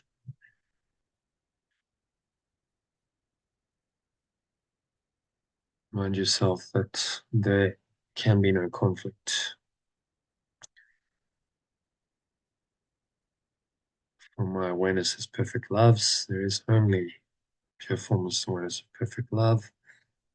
Conflict is impossible in that awareness because it is one awareness. There's nothing to conflict with. That's the simple logic of the truth, which blows away all the illusions of the ego. So exhale, have a sense of releasing any remaining conflict thoughts and emotions, the energy associated with them, just letting it go. Dark cloud, black smoke leaving you, it's going, gone. From the lower stomach into the spine, expel the last remaining air out. And you just rest here in this still, calm, peaceful state. Awareness. For a few moments, count of two. Notice the weight of your body pressing down into the chair, your feet touching the ground, noticing what you're feeling. Your hands and touching, maybe there's a subtle taste in your mouth. Smell in your nose, notice what you're hearing in the surrounding environment. Just noticing all these things from this very still, calm, and surrendered state. State of mind without illusions. State of mind showing you the truth is true.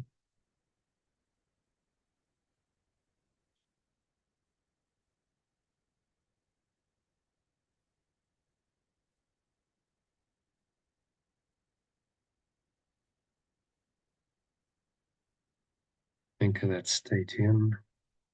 This conflict-free state of unity. Feel the peace of it and carry that peace with you for the rest of the afternoon and evening. If you need to top yourself up, top up your tank of peace, then practice the lesson. You can use the shorter breath break I've sent to you or the longer meditation recording, whichever works for you and you have time for. So it is said and so it is done. Keep you in a state of deep peace, no matter what seems to happen in the dream world. And so now on the count of three, open your eyes. Just take a minute to look around. Just observing what's going on in the room around you. In this very calm, peaceful, detached way. Just observe without judging, without judgment, without labeling. Notice how peaceful everything is. Notice that that state exists when you look at something else. Just anything else, look in your immediate area, look at, and then another thing. And close your eyes briefly. Notice that this peace is still there, deeply peaceful state. And you open your eyes, notice the same peace. So you're training your mind to become aware that this peace is always there, always present. You can never be without it. So in the workbook lessons, I think it's lesson 30 says, God goes with me wherever I go because God is in my mind. It's later, this pure formless awareness of perfect love goes with me because it's in my mind. So how can it not be there? It's my own true awareness. I cannot be without it. I would have no existence and no life without it. So I hope you've experienced taste, a glimpse of that deeper awareness and what it offers, which is conflict-free state of mind and a deep peace over the last 22 minutes or so of the meditation, which prepares us nicely to actually read the lesson and contemplate it in a more intellectual way. So that's the end of the meditation. So let's read the lesson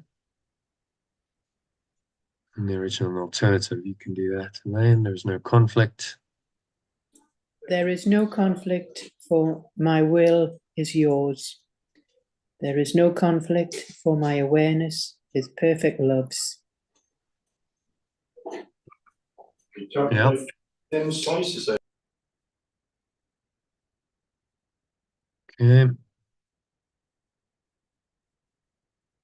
So this is just stating the simple truth that conflict cannot happen if you're in the awareness of perfect love or pure formless awareness of perfect love, because that awareness is one. Love is one awareness. Perfect love means one singular awareness. So then by definition, it's impossible to have conflict because there's only one awareness. You need two apparently different separate awarenesses in order to have conflict. So it's perfectly logical, although to the ego, it's not going to struggle to believe what this statement is saying, because conflict seems to be so much a part of its reality. Yet it's a statement of absolute truth, and it is still true even if we do live in a world where there seems to be so much conflict. It just means that that conflict is false and illusory, and that there is another awareness beneath it, which we need to tap into, which is what the lesson's helping us do. Okay. So you can read the prayer again in the original and then the alternative. How foolish, Father, to believe your Son could cause himself to suffer. Oh, crikey, it's all wind's just, sorry about that. Oh, I'm just going to open the doors, just smashed up. Just a second there. Yeah, come on. There you go. Come on, folks. Right, a bit of a wind there. Right, start again. How foolish, Father, to believe your Son could cause himself to suffer. How foolish, my source, to believe your extension could cause itself to suffer. Could he make a plan for his damnation and be left without a certain way to his release? Sorry, don't keep shutting the show.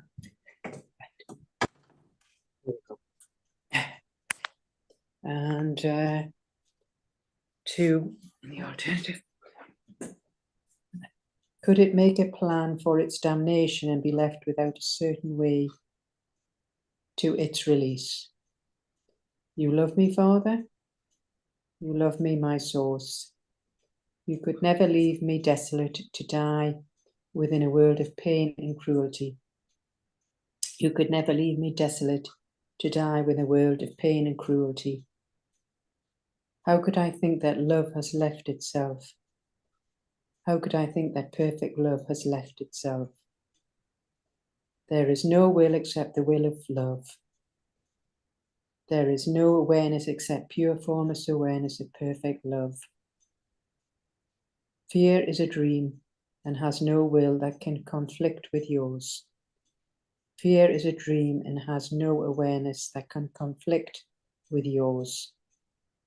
Conflict is sleep and peace awakening.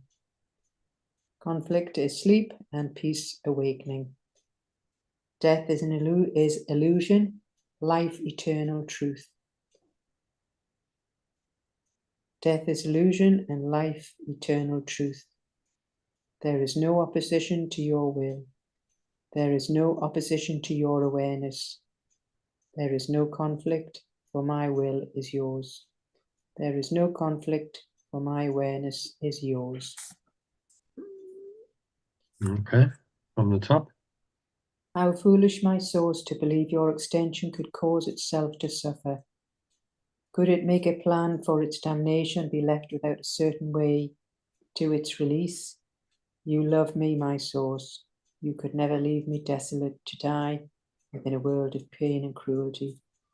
How could I think that perfect love has left itself? There is no awareness except pure formless awareness of perfect love. Fear is a dream and has no awareness that can conflict with yours. Conflict is sleep and peace awakening. Death is illusion and life eternal truth. There is no opposition to your awareness. There is no conflict, for my awareness is yours. Well, we're just all in this foolish game, which isn't a game. It's pretty dreadful, really. And if we can just Well, wake up, it's a sick game. It's a silly, foolish, sick, yeah, insane game of fear and doubt and disbelief and worry and attack yeah, and hatred and anger and ultimately death. So it's to see that and go, how could I think this? How is this really possible? If the logic's impeccable. If there's only pure formless awareness of perfect love, and that's one awareness, and there is no other awareness, then conflict is impossible yeah, because there's only that awareness. A singular awareness with no other awareness means there can be no conflict because there's no other awareness to conflict with, which is what he's saying. There is no opposition to your awareness. So there can be no conflict. For my awareness is yours. That awareness is whole, it's singular, it's complete. There's nothing else.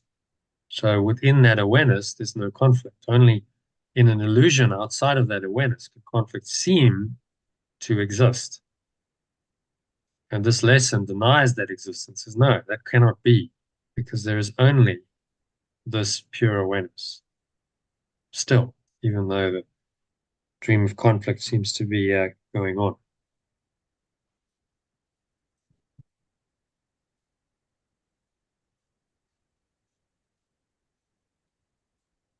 Okay. I mean, that's so simple, so clear, that's but it. it's to really feel it. Okay, pure formless That's the awareness difficult means one. Yeah, there to get can it. be no conflict because it's one singular awareness. And in this world, the illusion is that there's another awareness and there can be conflict. That's the whole illusion, which we've got to overcome. It seems to be this way in this world. That's the setup of the ego. But in truth, there is only a singular awareness. It's our awareness. Therefore, there can be no conflict. Everyone shares that awareness. One awareness means no conflict is possible. There can be no opposition to this awareness because only this awareness is true and real. The other awareness is non-existent. It's false. That means that it has no reality at all. No reality, no meaning. And our job is just to recognize that and dismiss it as the insanity it is. Why did I ever believe that? That was a mind trip of note. But fortunately, I'm now awoken from that to the truth of my original awareness. That is one awareness, pure formless awareness of perfect love. Is my original awareness before time was, before the idea of separation was. This awareness existed and it still exists. So it hasn't changed one iota. This awareness remains this awareness. And we simply have to let go of the other awareness, the illusory awareness going on in our minds and apparently playing out in this world in our lives. We have to drop all of that in order to access this, which was not changed. It remains unchanged throughout history.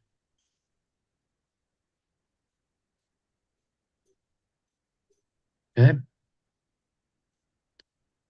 Happy with number one? Yeah.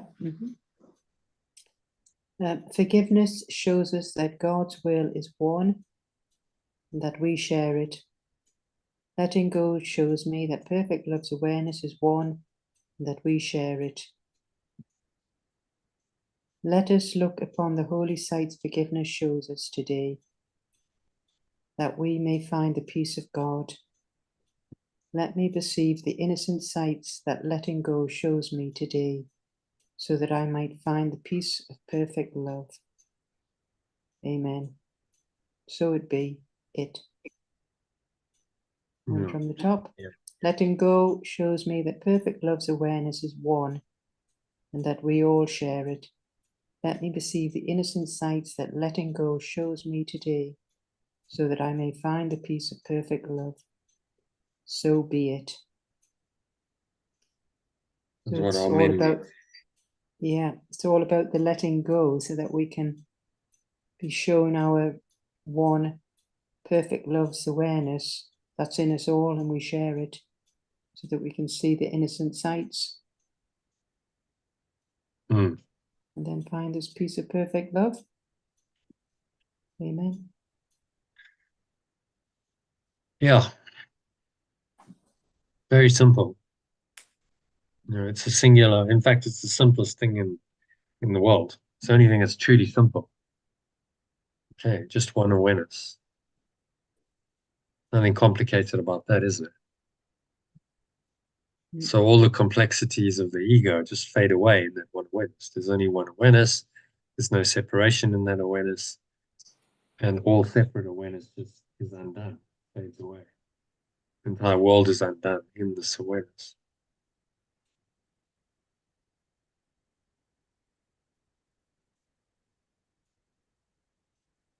All right.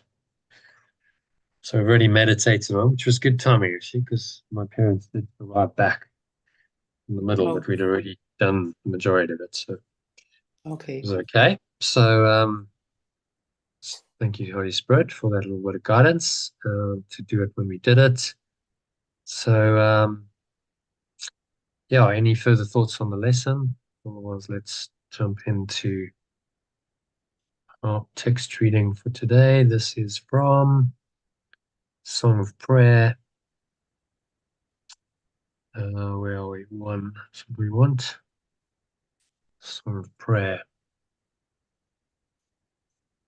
Just the executive summary.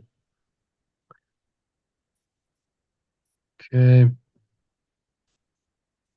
So we did the introduction yesterday to the Song of Prayer. This is section one of it, called True Prayer. So I've done the original, the alternative. You can read that in the original, and then the alternative, please. Prayer is a way offered by the Holy Spirit to reach God. Prayer is a method presented by the remembrance of perfect love for me to reach pure formless awareness of perfect love. It cannot succeed until you realize that it asks for nothing. It cannot succeed until I realize that it asks for nothing. How else could it serve its purpose? How else could it serve its purpose? It is impossible to pray for idols and hope to reach God. It is impossible to pray for idols and hope to reach pure formless awareness of perfect love. Idols? How do we translate idols? Remember? Yes, you just said it yesterday, didn't you? You told me yesterday. Oh God, got a mental block with that one. Prayer for, begins with a B. B?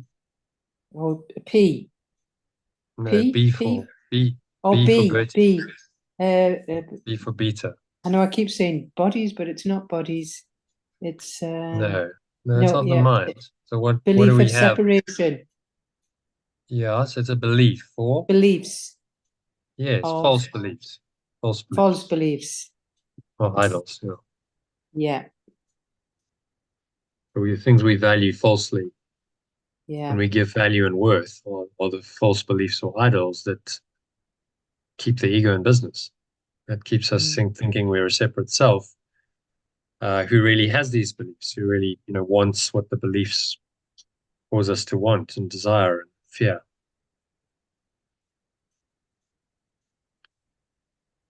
So it's impossible to pray to false idols, to pray for, and that just needs a bit of translation, to um,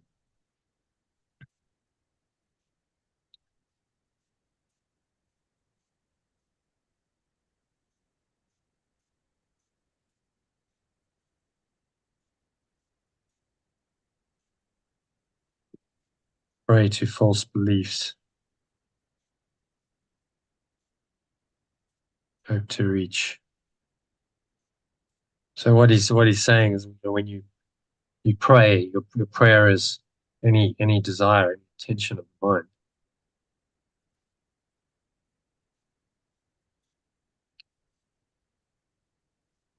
And you're praying to false idols, to pray for idols and hope to reach God. So pray for, how about pray for the products of false beliefs? That gets a bit more accurate, doesn't it? Yeah. So pray for the products of false beliefs and hope to reach pure formless awareness of perfect love. So product of a false belief might be money, might be status, might be a special relationship. So when we pray for these things, in other words, we desire them, say, please, God, universe, whatever, give me this, then we're denying pure formless awareness of perfect love in that moment, and instead believing that this, whatever we desire, product of a false belief, can somehow satisfy.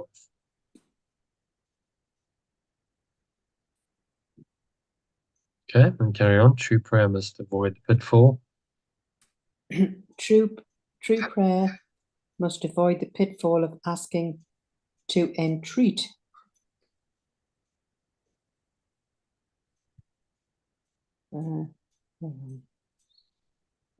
Ask Yeah, rather to see what, to entreat is like something I want. Perhaps we should just Google that word. Actually, entreat is a request.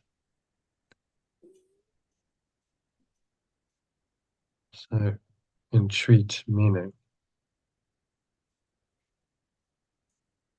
an earnest or humble request. So you're asking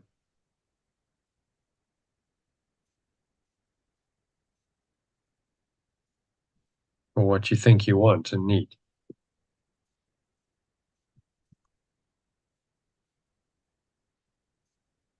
What I think I want or need. Okay,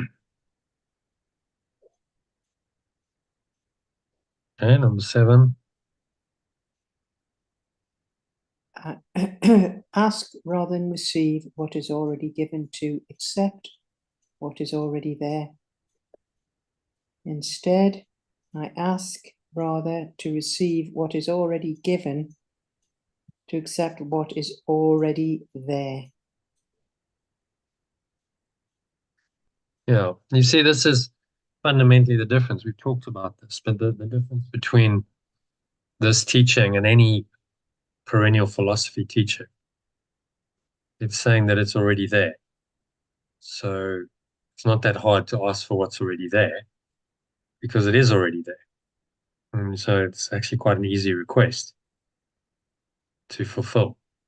So it's an asking for what is already there to be revealed, rather than asking for something outside of you to fulfill you. Those are very different kinds of prayer. The first prayer is false prayer for false idols. I think that I want this or I need this in order to be happy. So I'll pursue that thing because my mind tells me that when I achieve that, then I'll be happy. And of course, that's not the case. not for long. So that's, primary illusion of the ego. Hold out something which is really false and get you to pursue it, which distracts you from the truth. If you spend your whole time pursuing illusions and distract you from the truth, which is already there. You don't need to seek it. You just need to accept that it's already there. And when the realization of that comes, then you get it. You can only laugh. It's just a joke that you thought it wasn't there. Somehow you thought this awareness was lost to you. You were separated from it. It was always a ridiculous notion.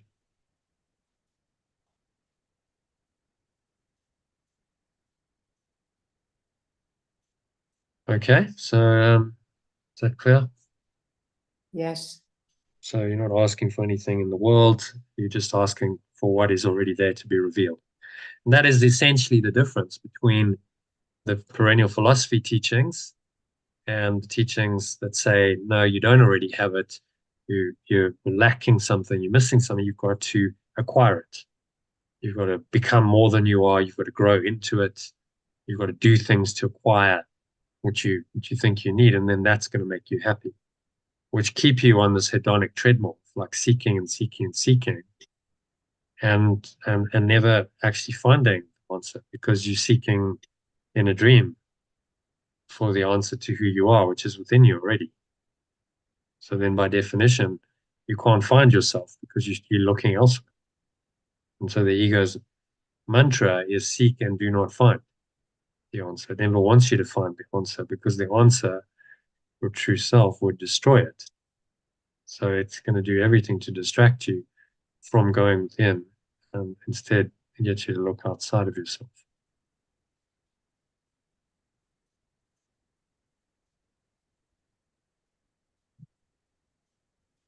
Okay, so happy number one. I think it's fairly clear about what true prayer is, and he repeats that elsewhere in the course. That true prayer is really for the truth to be revealed, which means that I must let go of my illusions. True prayer is then for forgiveness or to let go of my illusions, so the truth that is already there can be revealed.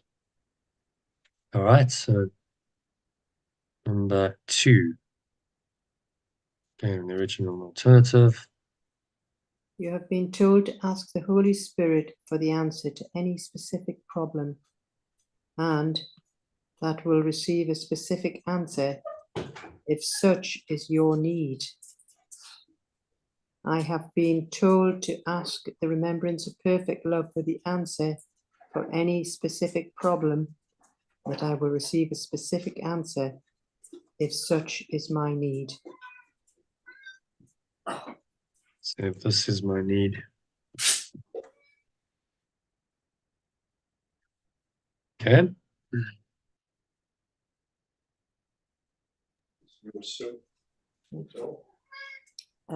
You have also been told that there is only one problem and one answer.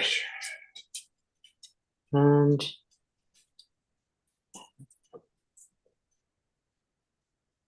I have been told that there is only one problem and one answer. In prayer, this is not contradictory. In prayer, this is not contradictory. There are decisions to make here, and they must be made, whether they are illusions or not. And I can't see. Can't see. Needs to be brought up a bit.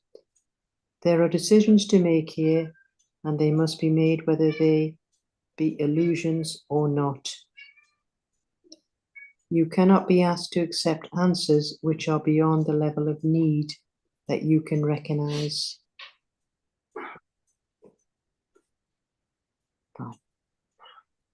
I cannot be asked to accept answers which are beyond the level of need that I can recognize.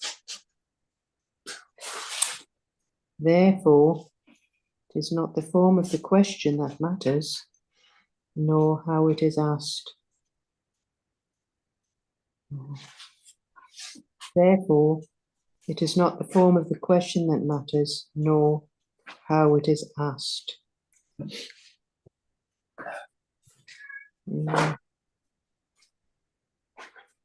The form of the answer, if given by God, will suit your need as you see it. The form of the answer, if given by pure formless awareness of perfect love, will suit my need as I perceive it. This is merely an echo of the reply of his voice. This is merely an echo of the reply of its voice. The real sound is always a song of thanksgiving and of love. The real sound is always of a song of thanksgiving and of love.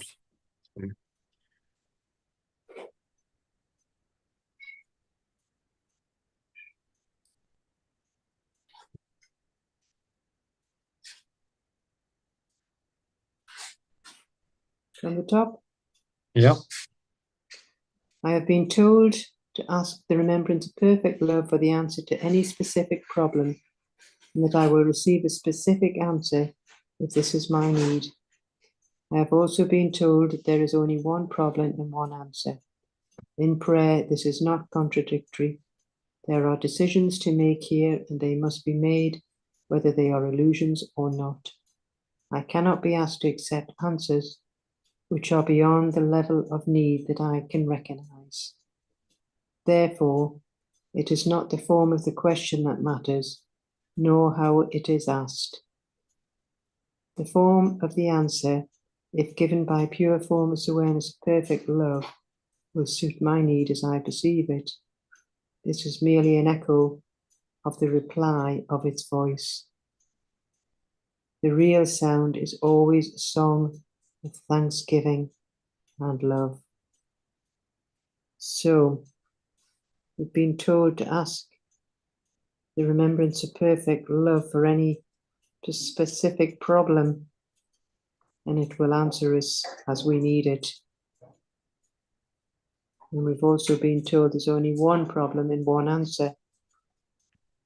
In prayer, there's no contradiction.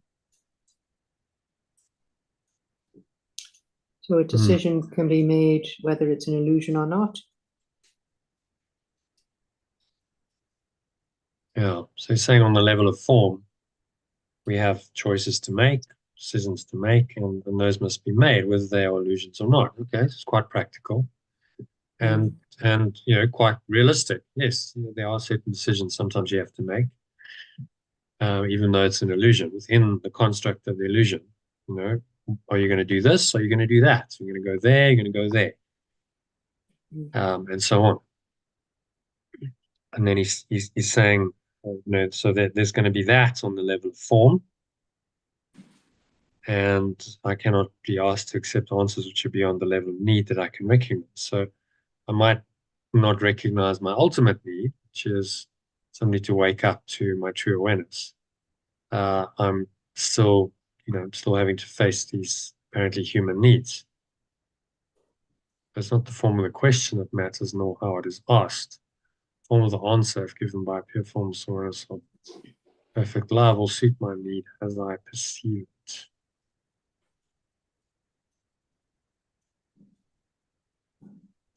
So it's a reflection. Whatever needs seem to happen here, whatever needs are met, it's just an echo of the ultimate reply, the voice for perfect love, which says, actually, you're home. You just need to give thanks. Perfect love, pure formless awareness of perfect love is already there. So accept it, give thanks for it, and be glad. That's the ultimate level of awakening. So that kind of level would be a level 1 awareness, if you want to look at it in that way. So let's go here. So it would be this top level awareness. Here's I'm already there. I'm not seeking it. It's already there, and I'm just extremely grateful that it is there. So he's referring to that. Prayer ultimately leads to that, but in the meantime, there's the illusion of having to meet needs in the world of form. So you apparently have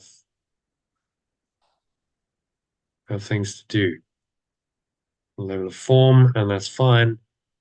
So you can do that in a way that doesn't emphasize it. You let go, you ascend to your true self in the letting go.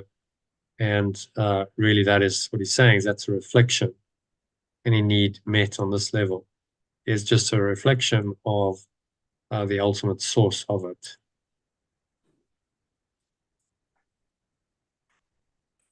which knows no need. So it can seem to be a paradox, but actually, in true prayer, it's not. You understand that your meeting of these apparently specific needs is part of and leading to the meeting of the one need that we all share.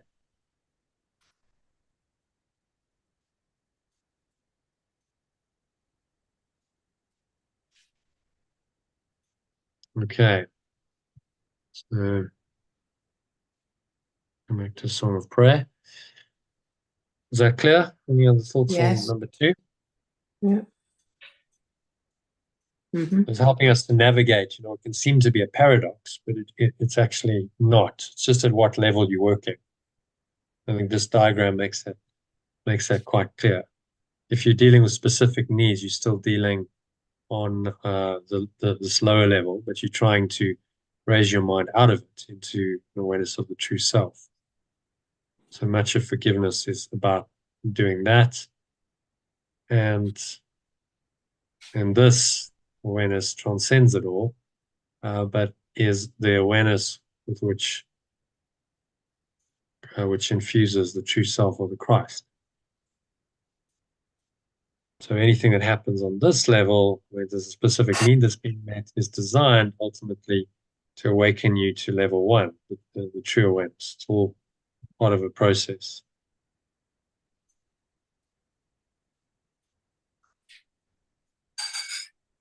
Okay, so we want to move on to number 3 then. Yeah.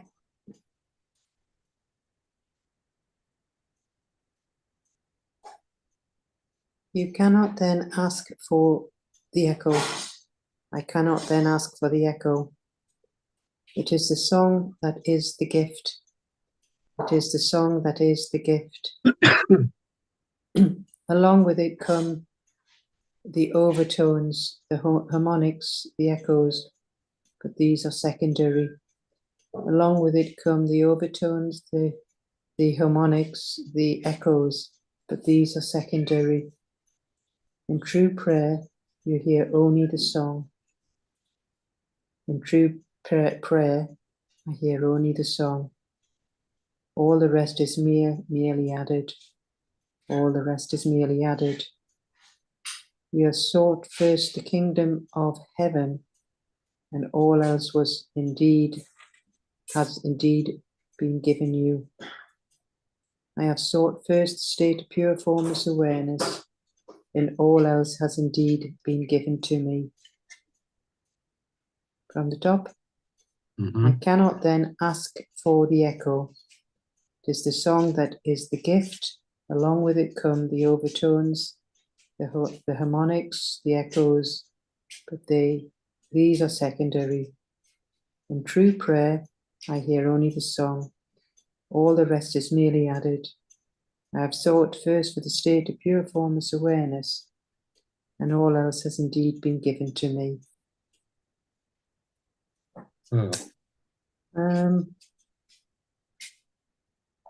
Interesting. Because, yeah, sure, I mean, he's talking, that's sort of quite technical language about music, harmonics and overtones. So he understands music. He used that as an analogy to say, well, it's just the song, and then you've got all the kind of added stuff, overtones, harmonics, echoes, but these aren't the main song. They're just the secondary aspects of it. So true prayer is really communion with our source. True prayer, I hear only the song. So I hear the song of pure formless awareness, perfect love.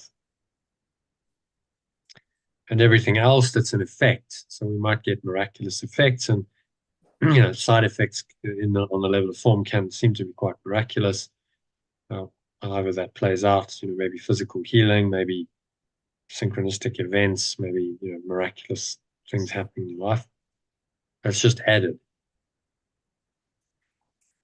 because I sought first the kingdom of heaven, state of pure formless awareness.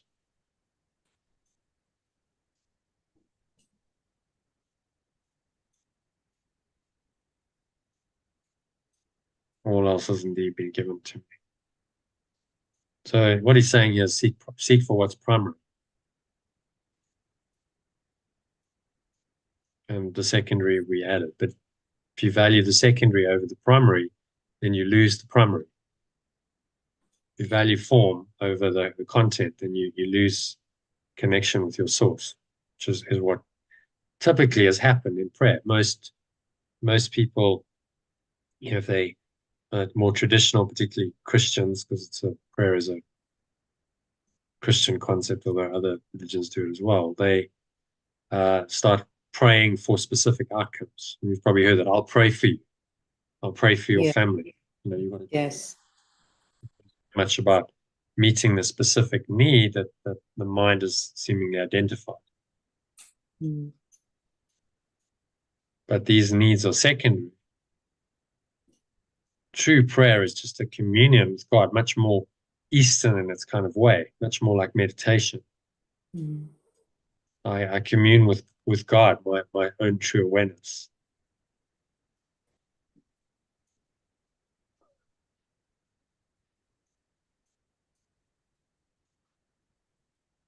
All right. So any other thoughts on number 3? Yeah, that's good. Okay. Number 4 then. The secret of true prayer is to forget the things that you think you need. The secret of true prayer is to forget the things I think I need. To ask for the specific is much the same as to look on sin and then never forgive it. To ask for the specific is much the same as to look on sin and then let go of it. Also, in the same way, in prayer, you overlook your specific needs as you see them and let them go into God's hands. I overlook my specific needs as I see them and let them go into the hands of pure formless awareness of perfect love. There they become your gifts to Him, for they tell Him that you would have no gods before Him, no love but His.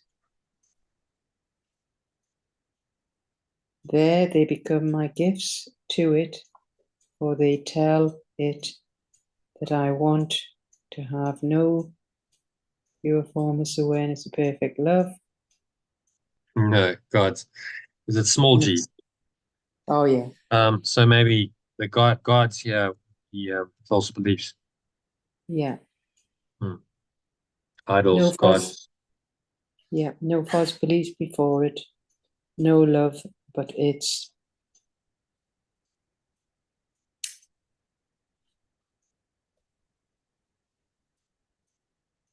Oh, can't see for looking. No. What could his 5. answer be? What could his answer be but your remembrance of him? What could be its answer be but my remembrance of it?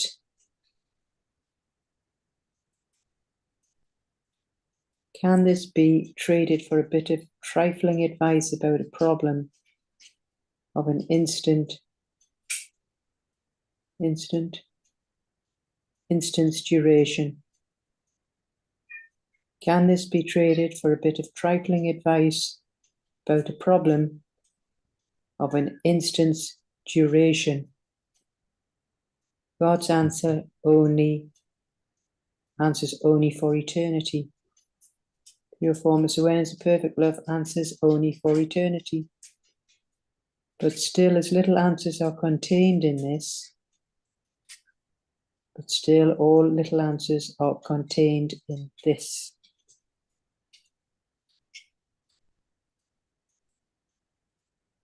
In this On the answer. top.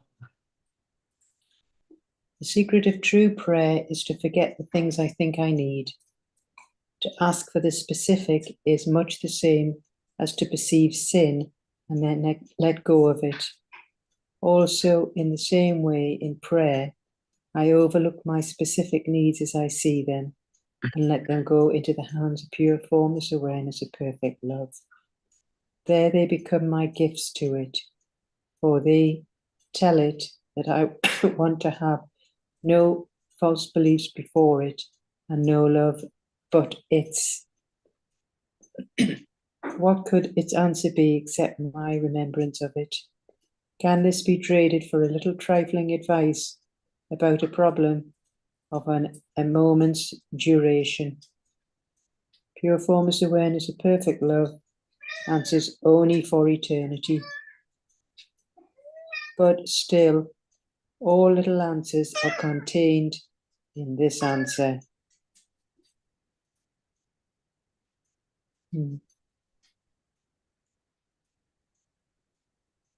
And yet, maybe it'd be better than that still. Okay, so what's he saying in this one? Well, the real secret to true prayer is to forget what we think we need and to ask for pure formless awareness of perfect love. And it's talking about ask the specific is much the same as to see sin and then let it go.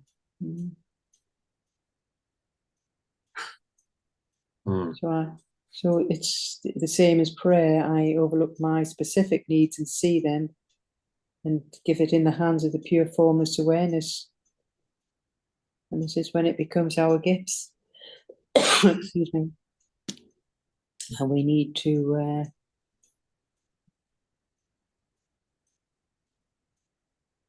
get rid of the false beliefs. Oh, get rid's the wrong word. Let go. Now he's talking about, the normal kind of prayer. Can this eternal connection with your source be traded for a bit of trifling advice about a problem of only a moment's duration? So, the normal understanding of prayer is, please God, help me with this. I've got this problem in my life. But of course, it's very temporary. That problem will come and go. So, dedicate your mind to eternity and finding the eternal awareness, pure formless awareness of perfect love, even in that situation. And then he qualifies it and says, and yet all little answers are contained in this answer. So you may well get answers on the level of form, and those are little answers that are kind of reflections of the big answer. The only way you learn this is by testing it out.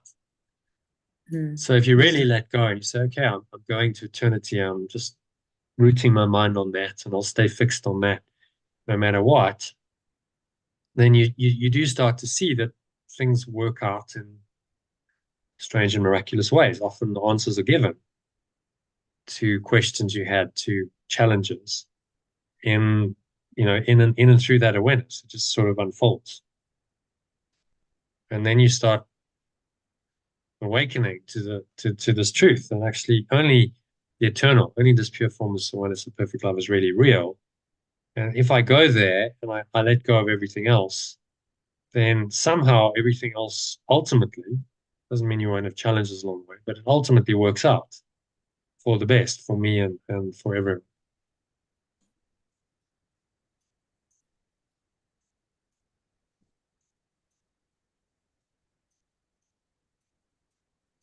All right. So any other thoughts on that? No, that's good. Yeah, it's a good clarification of what prayer is. Yeah. This would be a great thing for any traditional Christian who believes in the power of prayer, specific prayer, to read, because it gives them context for it. It says, there's another way of praying.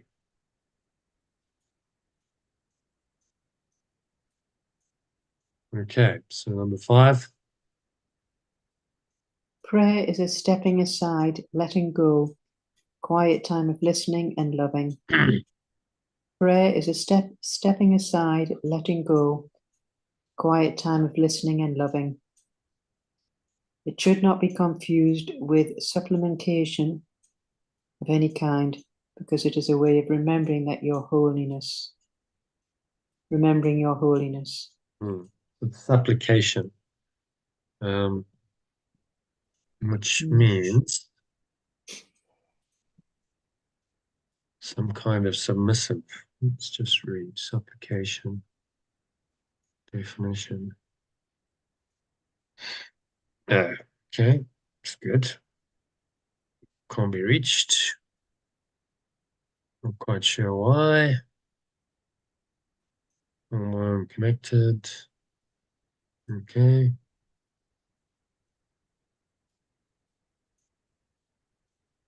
All right. So maybe that's not happening. Let's try this one.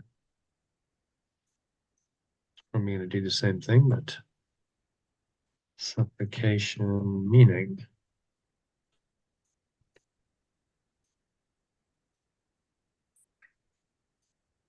No. Okay. Not happening. So, for whatever reason, we can't access Google. I'm connected. Well, I can. Do you want me to have a look on mine? Yeah. Supplication. Yeah. Okay.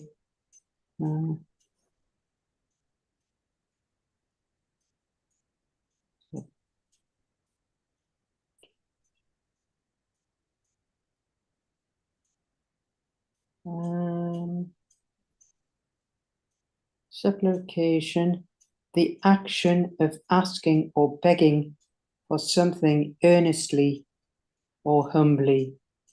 He fell to his knees in supplication. So what is the difference between prayer and supplication? Prayer is a wider way of connecting with the divine, while supplication involves making passionate, specific requests during times of deep need or desire.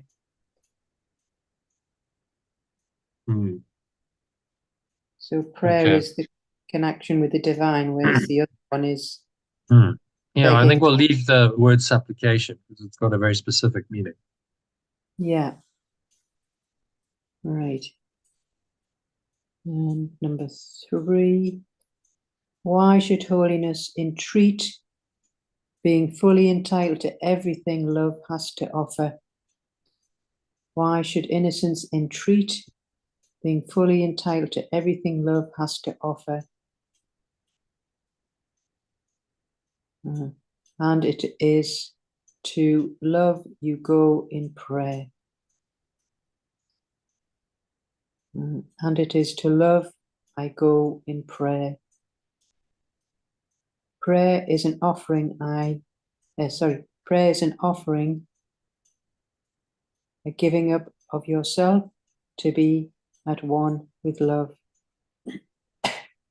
Prayer is an offering, a giving up of myself to be at one with love. There is nothing to ask because there is nothing left to want. There is nothing to ask because there is nothing left to want. That nothingness becomes the altar of God. That nothingness becomes the foundation of pure formless awareness of perfect love. It disappears in him. It disappears in it. And then from the top, prayer is a stepping aside, a letting go, a quiet time of listening and loving. It should not be confused with supplication of any kind, because it is a way of remembering my innocence. Why should innocence entreat, being fully entitled to everything love has to offer? And it is to love I go in prayer. Prayer is an offering, a giving up of myself to be at one with love. There is nothing to ask because there is nothing left to want. That nothingness becomes the foundation of perfect love. It disappears in it.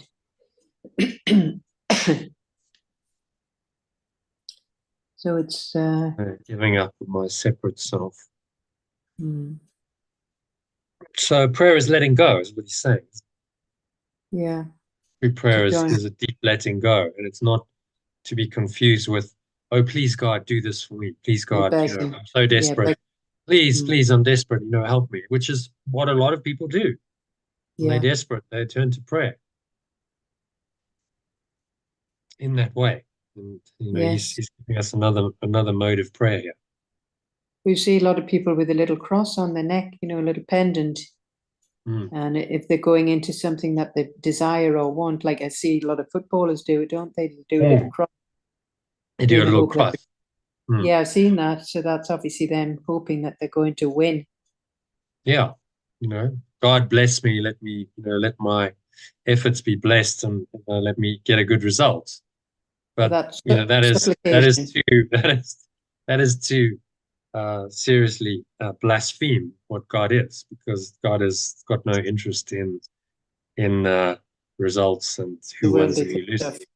Mm. No. So that's God, supplication. if you truly tap in, would allow you to perform at your peak and enjoy the experience and be very deeply connected to your source and the sort of team game, to your teammates. That would be then a kind of heavenly kind of state of playing, and the result might then well be positive because you might score lots of goals because you play so well. But it's nothing to do with the result, really.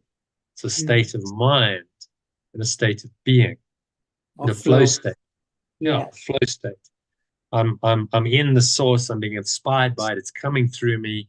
I'm being done through by this powerful presence of love, and I feel, when I'm in that state, I feel amazing. It feels connected. It feels miraculous. It feels like I'm invincible.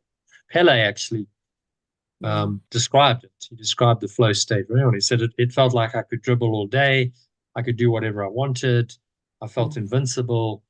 And it was a moment of pure grace Mm. that then translates into, well, yes, if you can do that, it's likely that you'll be performing at a pretty exceptional level, and that therefore you might win the game. But if you didn't win the game, it wouldn't really matter that much because the experience itself was worthwhile. So you might have played, in that state, and yet you lost the game, but yet you go, but it was a worthwhile experience because I was deeply connected and I felt the love and the joy flowing through me. So that is the ultimate, that's the flow state. Beyond, any illusions of I want to win, I want to lose, oh, I don't want to lose, I want to win. That transcends it. And if players do get into that state in the sporting context, then generally they will do very well, and the performance will be good. Can't guarantee the outcome because luck comes in, and the other team could also be in a flow state. That's also possible. If that happens, then you'll see an incredible match. If it is two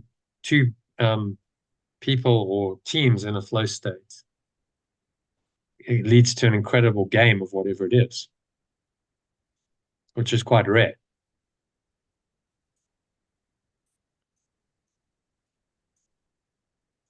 So yeah, no neediness, no like I need to win. I'm fearing loss. No fear of loss, no needing to win. Mm. No need for a specific outcome. Hence, in the course, in the text, he says, I need nothing. In the whole section of it, I need nothing. So there's nothing left to want. And yet I can still act and allow this powerful energy to come through me. The nothingness comes through me, becomes the foundation of perfect love. The altar of God, the foundation of perfect love. It disappears in Him.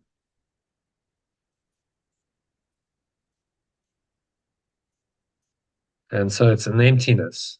The nothingness is an emptiness. And they say, in the flow state, and from my own personal experience of it, it happens when you empty yourself. You can't be full of a whole lot of ideas and thoughts and beliefs and desires and so on and be in flow. It comes when you completely empty your vessel and then it flows through. And I've described that experience I had on the squash court where I just managed to empty my mind. There's no desire anymore. I wasn't fearing loss. I wasn't desiring to win. I was in an empty, neutral state, and I just played. Just do it. The Nike saying, you just do it in that state, and it happens through you. And it was incredible. It was one of the most incredible experiences of my life. It was like, what is happening here? I was aware of what was going on, but there was this isn't really me playing. It was almost like an out-of-body experience.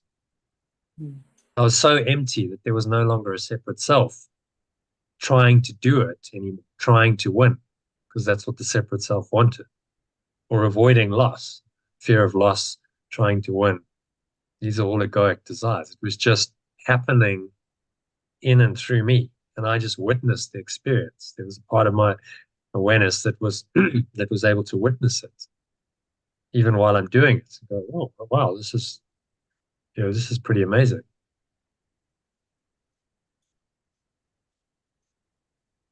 So that would then be, if you enter the flow state, that is your prayer to God.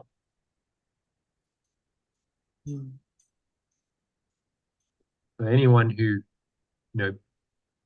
accesses that state consistently, whether it's in a sporting context or in business or just in general life, is praying to God, which is why, if you recall, the Apostle Paul said you should pray without ceasing.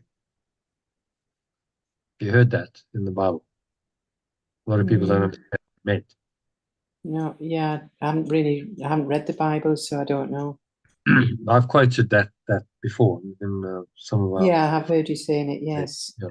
Pray without ceasing. So he didn't mean you're going to be saying your Hail Marys or please God do this for me continuously. At least I think he didn't mean that, because that's very impractical. Can't go around continuously entreating this way of prayer. Please God do this, please. No. What he meant is you pray in your awareness. You are rooted in your true awareness. You stay in that state, which would then be a flow state, and your life becomes the prayer to the divine. And the divine, this deeper awareness, comes through you in your words, in your actions, and that extends into the world. And we see that in the enlightened beings of this world, like Yeshua and Buddha. Their life became a prayer to the divine, and the divine expressed through them in these really powerful, miraculous ways that have left a legacy that means we still talk about them and we still admire, what they did. In a way that the ego could never accomplish. Egoic goals just, if they'd been in their egos, we would never have remembered them. They would have been kings or princes or warriors or something trying to get something in the world. And that because that's not eternal, that fades away very quickly. So in their time, you don't remember the kings. You only remember King Herod because of Yeshua, because it was the time of Yeshua. It comes into the story. He's like a side character in the stories. So no one really cares about. It's okay, well, he was a king and he was greedy and whatever. He represented the ego, but actually he was just a character in the whole story of the Messiah, of the Christ coming into the world and what he did. Because that has true meaning. That has a depth of meaning that nothing else does. So that's what accessing that level of awareness is true prayer. which is not different from being in the now, which is not different from meditating. In the East, they say your life becomes a moving meditation. It's the same idea. Pray without ceasing. Pray continuously. You meditate continuously because you're rooted in this deeper awareness. And this is what he's trying to teach us here. It goes way, way beyond, oh, please, God, do this for me, or don't do this for me. Help me avoid this, or help me get what I want, what I think I want. So the temptation is always, and we might not pray to God, but we go, oh, no, I really want that to happen. That's essentially what you're doing. I really want that to happen. I desire it. And then you might engage in some kind of manifestation technique. Okay, well, if I think about it and I visualize it, then it's more likely to happen. What you're doing is the prayer of supplication, and you're actually praying to a false idol.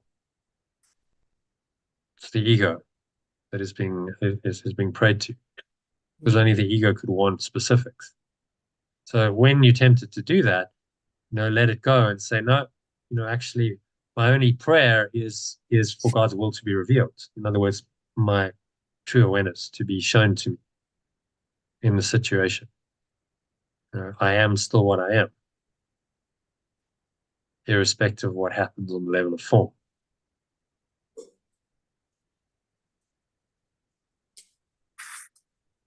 Okay. So very deep. It's very deep. It's very profound. It becomes a way of life. It's not separate from letting go or who you are at the highest level. And then he goes on, prayers. This is not a level of prayer that everyone can attain as yet.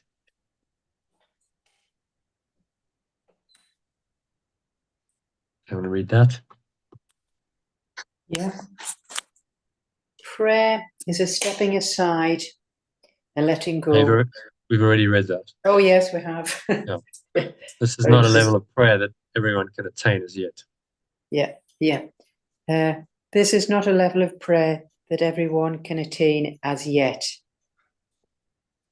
This is not a level of prayer that everyone can attain as yet.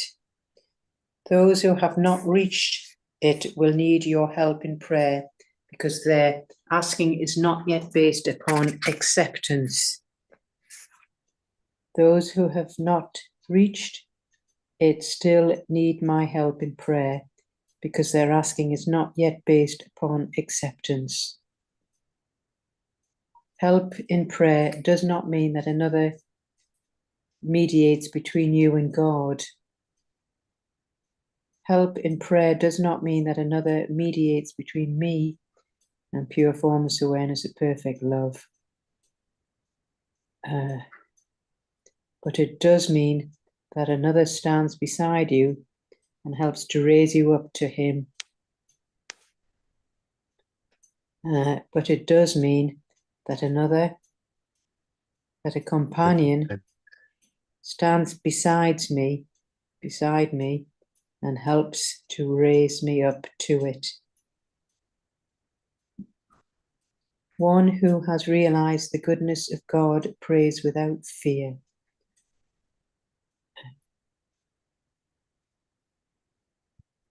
Needs to be up a little bit so I can see. Yeah. One who has realized the goodness of perfect love prays without fear.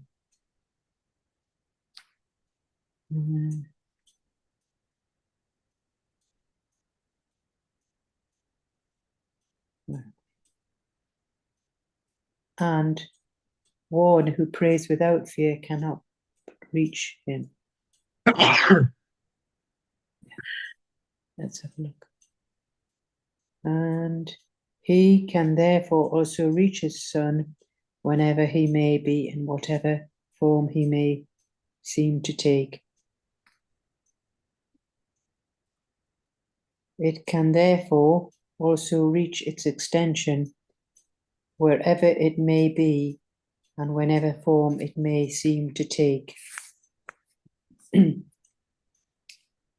right. This is not a level of prayer that everyone can attain as yet. Those who have not reached it still need my help in prayer because their asking is not yet based upon acceptance. Help in prayer does not mean that another mediates between me and pure formless awareness of perfect love, but it does mean that a companion stands beside me and helps to raise me up to it. Someone who has realized the goodness of perfect love prays without fear, and someone who prays without fear can only reach it.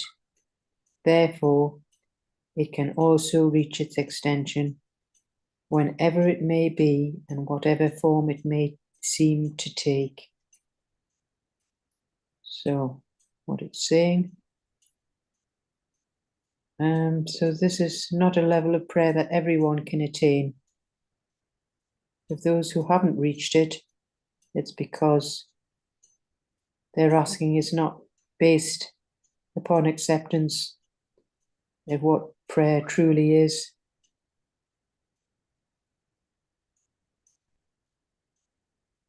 So help in prayer does not mean that another mediates between me and pure forms.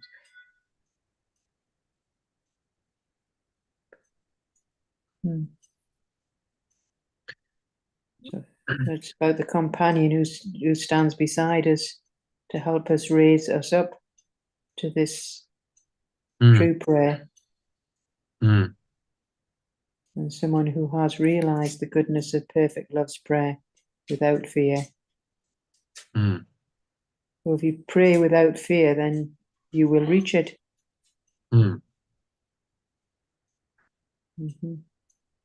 Yeah. So the companion is there to to help you in times when maybe you doubt. I was listening to a story of Simon Sinek. It was just like one of the videos. It was like his highlights. And he said he was writing his second book, and he just got to a point where he was like, I just can't do this. It's too difficult. I can't work out all the information, so I'm going to quit. He said, I went for a walk, and he was convincing himself, no, I can't do this. And he's thinking about how he's going to exit because he's got to obviously, he's got a contract advance. He's got to pay back the advance from his publisher. And then he's going through this whole story. So it's really very fear-based. I'm disempowering. I can't do it. And, it's not going to be good, but okay, I'll get over it. And then he decides to phone his friend who's a Marine, and who's been in the army. And he's saying, look, this is what I'm struggling with. And the Marine says, well, I'll just tell you a story. He told him a story of they were going on this kind of suicide mission in Afghanistan. It's like, right, you're going to go in and it's almost certain death. And it's likely that the mission will fail anyway. And it's just insanity.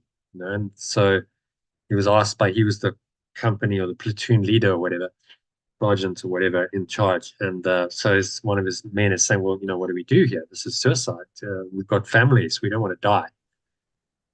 And he says, we do what we came to do. We signed up for this. We're Marines. We came to do our duty. We must do it, irrespective. And so he tells Simon that story. And then he says, so, is this book, do you think it's more powerful than your first book? He says, yeah, I think it's got even more power. The ideas of, he wrote a book called Start With Why. And the guy says, well, I read this book. I was disillusioned with the army. I was thinking of quitting the army. And then I read this little book called Start With Why, you wrote.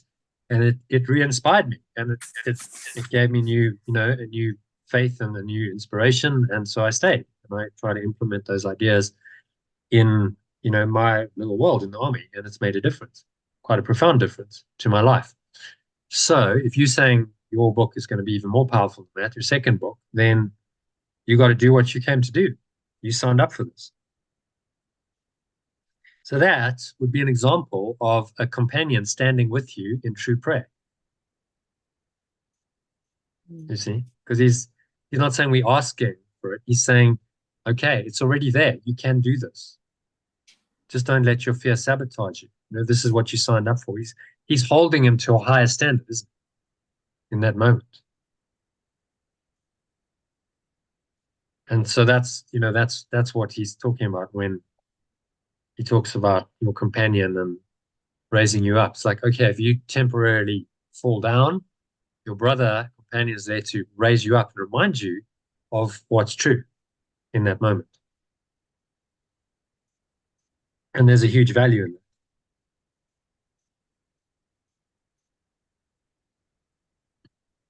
It's reminding you of, the essence that you are, that is fearless, that is invincible, that is invulnerable, that can do anything, that is miraculous. I think we all need to be reminded of that, from time to time. Someone who does that for others is truly an inspiration. They are helping them to access the spirit that they have denied in that moment. And that would be the true, like, let's pray together. That would be what true prayer means. We commune with God together. We go into the source together. Even if, you're on the other, this guy wasn't physically there, he was on a phone call, but there's a connection, there's a communion. And so this is prayer without fear. It's a prayer that reminds you of who you really are. Not, I'm lacking and I need something. That's a prayer of fear. It reminds you, no, this is who I really am. I'm perfect, I'm whole and complete, beyond fear.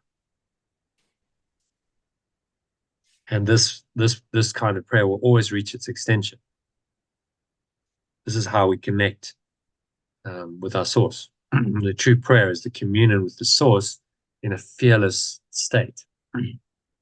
That's nothing different from the letting go that connects us with our source in a fearless state. It's the same thing, isn't it? He's talking about it in the context of prayer because prayer is misunderstood. So he's using that language. It's actually the same process, whether you call it prayer, or you call it surrender to God, or you call it meditation, or you call it entering into the flow state. It's the same.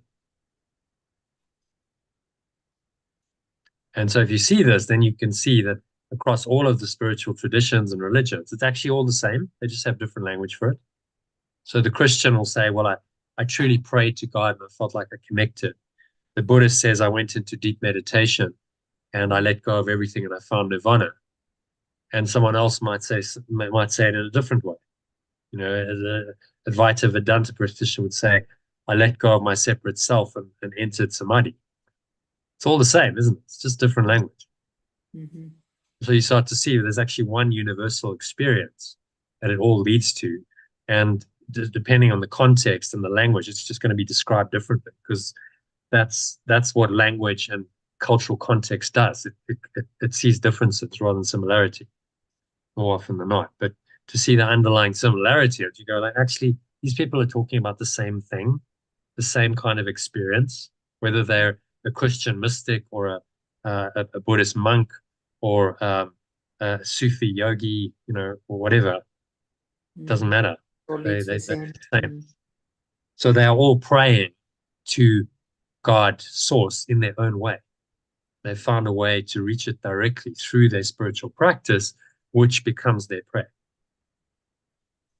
And that is a much bigger understanding, the level of prayer that he's talking about. Not everyone can attain as yet. In fact, most people can't. Many Christians would say, well, that's blasphemy. You're blaspheming. This is the devil's work. Because prayer is asking God for stuff, for help with, specific things. And say, well, it's worked before. So, because they can keep their self-structure intact. If I'm still a separate self asking a God outside of me for help, then I still define myself as a separate self needing help. You see, so that's why they get attached to that level of prayer. Whereas if you truly surrender, you go, I'm not separate at all. My separate self has to go in the true prayer.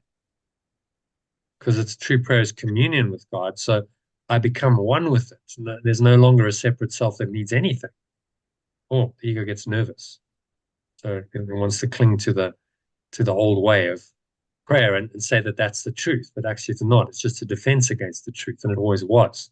Because Jesus never taught that. He never taught, oh, pray like this, He taught, give thanks. Your Father in heaven has already given it to you. He said it's already there. So just give thanks for it and it's yours. That's what he taught. as prayer. So much more in alignment with this, prayer as a meditation, prayer as a giving thanks for what already is. Okay, last paragraph. Praying to Christ in anyone is true prayer because it is a gift of thanks to his Father.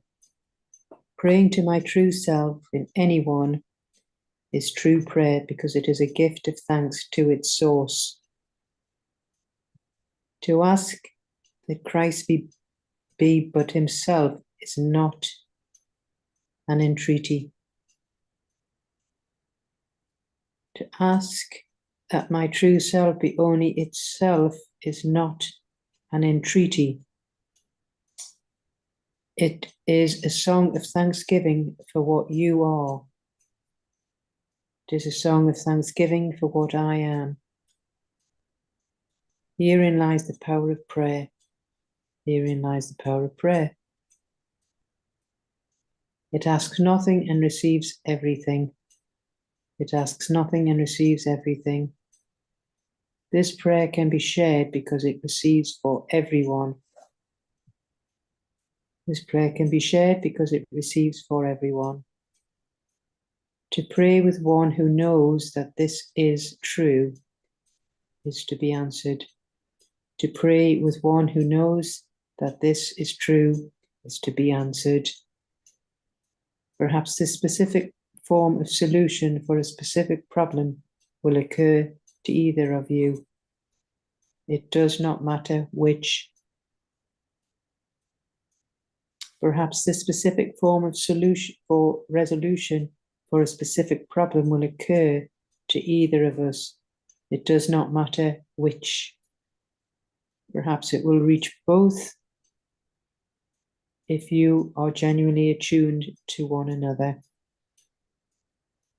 Perhaps it will reach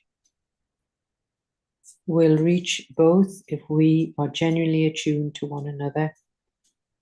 It will come because you have realized that Christ is in both of you. It will come because I have realized that my true self is in both of us. This is its only truth. That is its only truth.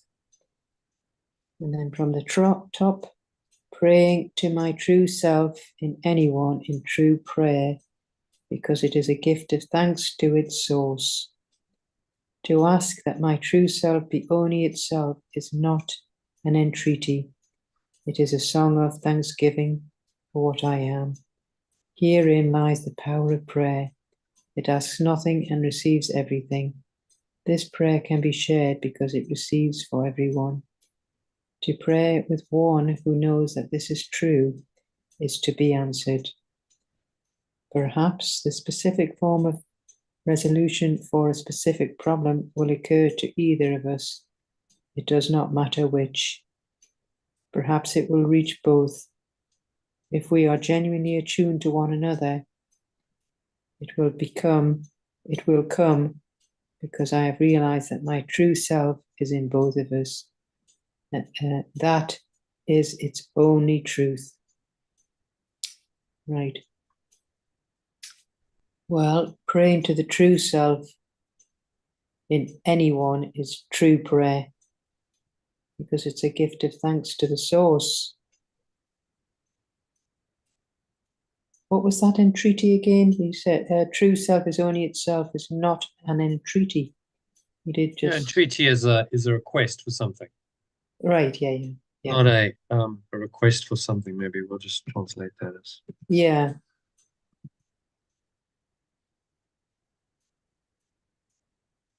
So the true prayer is the prayer to know thyself. All I really want is to know myself. Who am I really? Mm. And then at the highest level of that, it's not even a wanting, it's a knowing. Yeah, I give thanks for what I am. It's a song of thanksgiving for what I am. Herein lies the power of prayer. It's nothing separate from know thyself. The true prayer is to know thyself fully, wholly, and completely.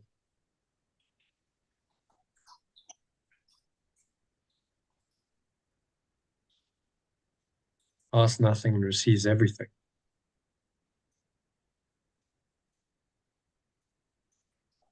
To pray with one who knows that this is true is to be answered. Perhaps the specific form of resolution for a specific problem will occur to either of us. It does not matter which. Perhaps it will reach both. We're genuinely attuned to one another.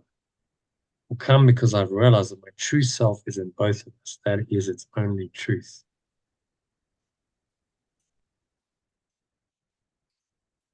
So saying that the byproduct of true prayer, which is to go into the true self and commune in that self, may be that specific problems will be resolved. And that can happen. You can get guidance, someone else can get guidance. You might both get it at the same time. Give you an example, actually. It's always useful to look at examples. So when the beginning of the course, there were four people. It was maybe, I don't know, a year into it having been finished. And Bill and Helen had found this lady called Judy Scutch. And then I think through Judy, they'd found Ken Wapnick. So there were these four kind of musketeers, if you want to call them that, who had this amazing course. No one knew about it. It hadn't really been printed. They'd started photocopying, the urtext. They photocopied it and it had gone out and people wanted it. But they were like, okay, this needs to be published. So they got together and went, okay, we have this seemingly specific need. It needs to be published. Why hasn't it happened yet? They approached a few publishers and they'd been rejected. And it's because they hadn't prayed. They hadn't come together in the spirit of prayer, as Yeshua is teaching us here. And so when they came together and they went, okay, well, what should we do? And they asked as one mind, the answer came simultaneously to all of them. Well, the answer was the publishers will be those who dedicate their lives to the course, to living and practicing and teaching the course. They were like, whoa, that's a bit like, who's going to do that? We approach a publisher. And then obviously it dawned on them. Judy Scott said, no, well, the answer is that it's us. We're the ones who have to publish it. It's going to be self-published. Ah, okay. Like, the penny dropped. And so then out of that prayer came the answer, and very quickly, immediately, I think it was the next morning, they got a phone call or a letter or something. A guy down in Mexico who'd got one of the printouts, photocopies, said, look, I've just come into an inheritance. I've got some land. I'd like to donate that inheritance to get the course published. And so on the level of form, the answer came. And in fact, it apparently was just enough money. It was exactly enough money to do the first print of all three books. Print the course. It was printed in 3 volumes first, and they printed, I don't know how many copies, minimum, print run of 1,000 or whatever. It was enough to allow that to happen. And it happened instantly the moment that they entered into true prayer, which was communion, and they got the answer. And then, on the specific level, the prayer was answered, but really the true prayer was, okay, we are one self. We are, as a group, collective. We seem to be 4 individuals, but we are one mind who is responsible for this, and we dedicate our lives to living and practicing and living and teaching this. And that's what Yeshua wanted them to get, which is why he hadn't given their answer immediately. So I just didn't send the money 2 months before. Yeah.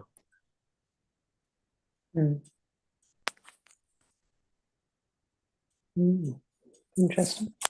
Yeah, interesting. All right, so just to wrap it up, there's a little summary. So read through that. Okay. In my understanding of prayer as guided by the remembrance of perfect love, it's a pathway to pure formless awareness of perfect love, not just a mere plea or question. It truly becomes effective when I acknowledge that it doesn't demand anything. Praying for idols is futile. in connecting with pure formless awareness of perfect love. Real prayer is about embracing what is already given and accepting what is already present. Yeah. Summary of that briefly. Was just prayer is guided by this remembrance of perfect love. And it's not just a question or like that supplication. It truly becomes effective when we don't put any demands on the situation and just empty ourselves. So we don't pray for the false beliefs, so that which will prevent us from connecting with this pure formless awareness. The true prayer is letting go. True prayer is emptying yourself, letting go of everything and allowing that now you become the empty vessel. You surrender to God, in other words, and it comes through you. So there's nothing different from letting go, but he's trying to teach us that in another way through this concept of prayer. And also remember, most people have another idea of what prayer is. So he has to use the concept to then teach us that no, actually it's all the same. The highest level prayer is letting go. Prayer is the letting go of the separate self and the communing with your true self. Okay, and the second one. I've learned that if I seek guidance from the remembrance of perfect love for any specific issue, I'll receive an answer that suits my need. Prayer isn't contradictory, even though I am told there is only one problem and one solution. It is not the form of my questions or how I ask them that matters, but the form of the answer, which will meet my need as I perceive it. This answer is a reflection of the voice of pure formless awareness of perfect love, a song of thanksgiving and love.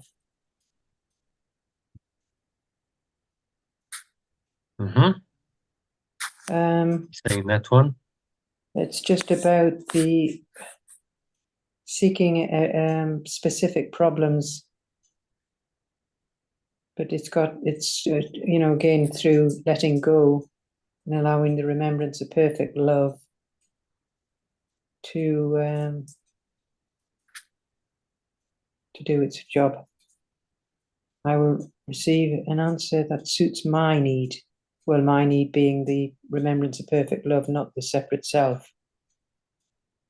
So it's not the form of any question or how I ask them, but the form of the answer,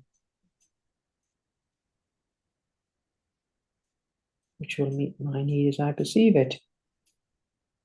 So the miracles that happen in this world are it's just a reflection of that eternal answer.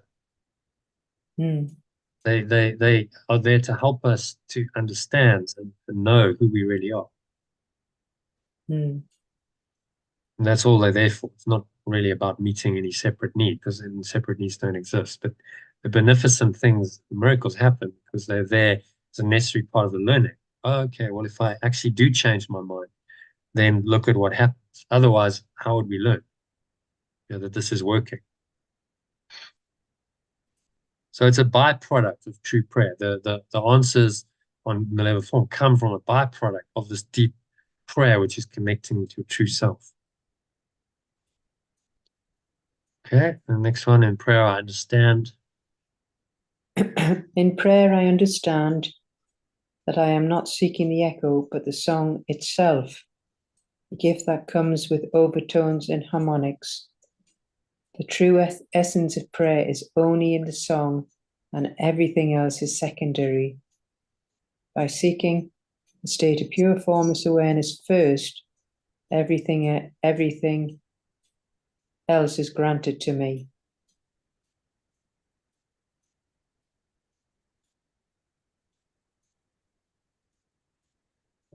Yeah, so what's he saying So here? the prayer is the true essence is only when the song and everything else is secondary. Yeah, By it's speak, the actual content of the song, so the overtones and the harmonics. He's using a musical analogy, and the echo, overtones, harmonics, and the echo of the song, but the song itself. What is the essence of the song? True message, true essence of the prayer is only the song and everything. So secondary.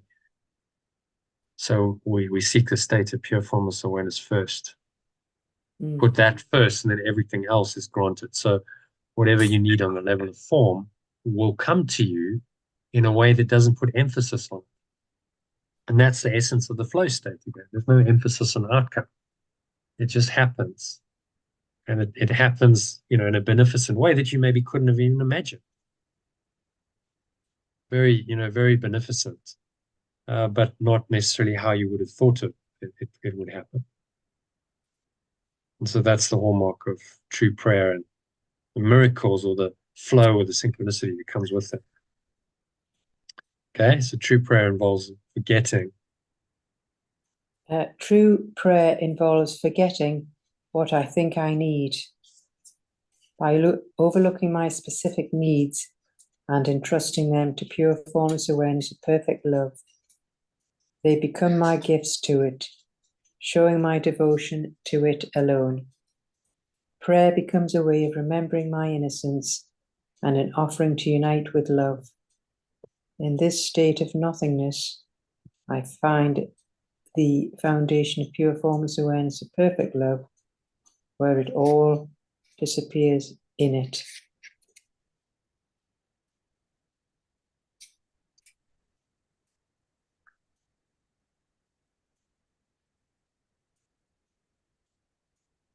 Yeah, what's he saying there? So true prayer involves forgetting what we think we need. And so overlooking these needs and giving it over to pure formless awareness of perfect love, it then becomes our gift. So just to show devotion to it alone, prayer becomes a way of remembering our eternal innocence. Mm. So in this state of nothingness, we find everything, Yeah, and and everything else disappears. that's nothing different from if you look at the Eastern traditions. They say you must empty your mind. When you empty your mind and you go into the nothingness, no thingness, then you find yourself. It's the same, exactly the same language.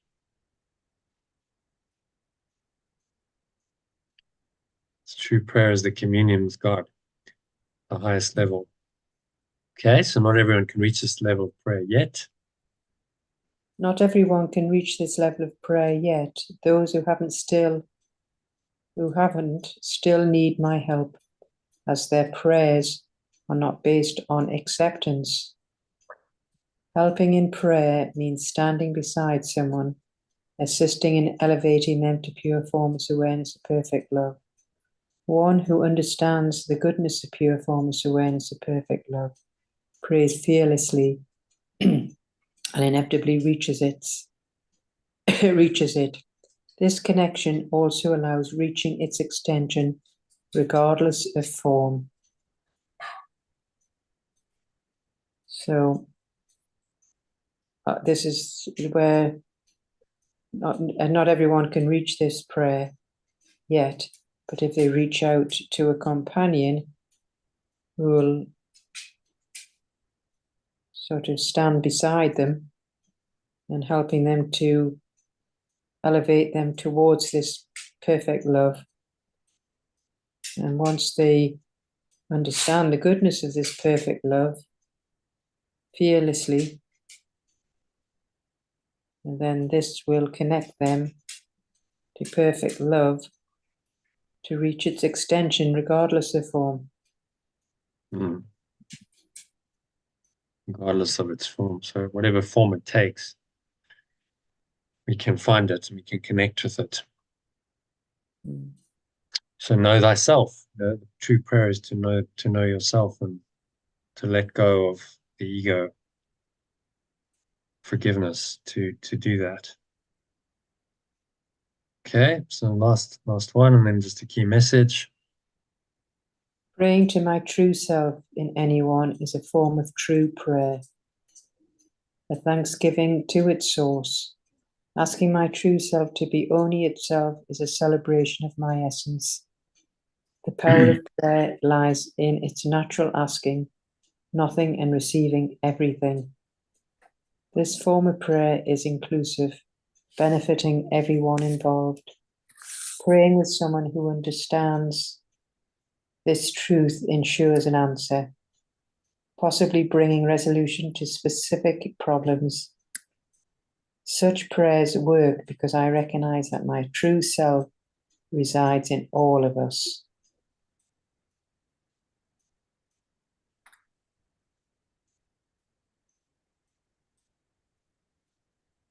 Yes, what's he saying in this one? It's praying to our true selves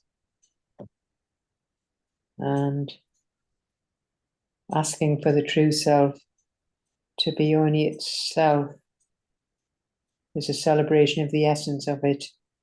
The power of prayer lies in its nature. So just not actually asking for anything, but then receiving everything. Yeah. So don't ask for specifics. Just pray to be who you really are, to remain conscious of who you are. Mm. The difficulty, and I was doing that. Example, I was doing that today. It was just this deal, and it's not going so well, and what had happened. It's very easy to go, oh, but please make it happen. And I was like, no, it's actually okay, whether it happens or not. I'm okay. That's the true prayer. That's the prayer to the true self he's talking about. Mm. I'm okay, irrespective of what happens on the level of form. That's true prayer. Yeah. Because then you're like, well, it doesn't really matter. It happens, it doesn't happen. And paradoxically, it's more likely to happen with that attitude because there's no desire or fear anymore. You kind of allow it to, you get out the way and allow it to happen. It's meant to happen. And if it's not meant to happen, then it was an exercise in letting go and in learning what true prayer means. Okay, so just one key message. Prayer is a journey. Paragraph. Prayer is a journey towards pure formless awareness of perfect love, in which I ask nothing, yet receive everything. It is an act of embracing what's already there, a way to unite with love and remember my innocence.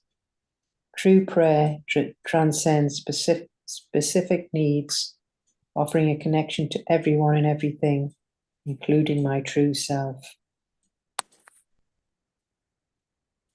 Yeah, I think that summarizes quite well. Mm. True prayer is communion with your source and acknowledging your true self, and that self is everywhere. That Christ self is universal. So if we look at a true prayer, would raise us up into an awareness of the true self as one with pure formless awareness of perfect love. Well, that's exactly what forgiveness does. Therefore, true prayer is forgiveness or letting go. It's exactly the same. I think that's really the key message of this section. Nothing different from what we've been learning all along. He's just used the concept of prayer to explain the same truth. Mm-hmm. Yeah. Food for thought, so I shall ponder that through the evening. Good. Yeah, so just always pray to, your only prayer in any situation is, let me be true to myself. Yeah. I mean, not forget myself in this situation, who I really am. That's the true prayer.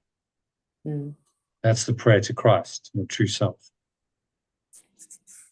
And if you stay, consistent to that, then things on the level of form will tend to work out.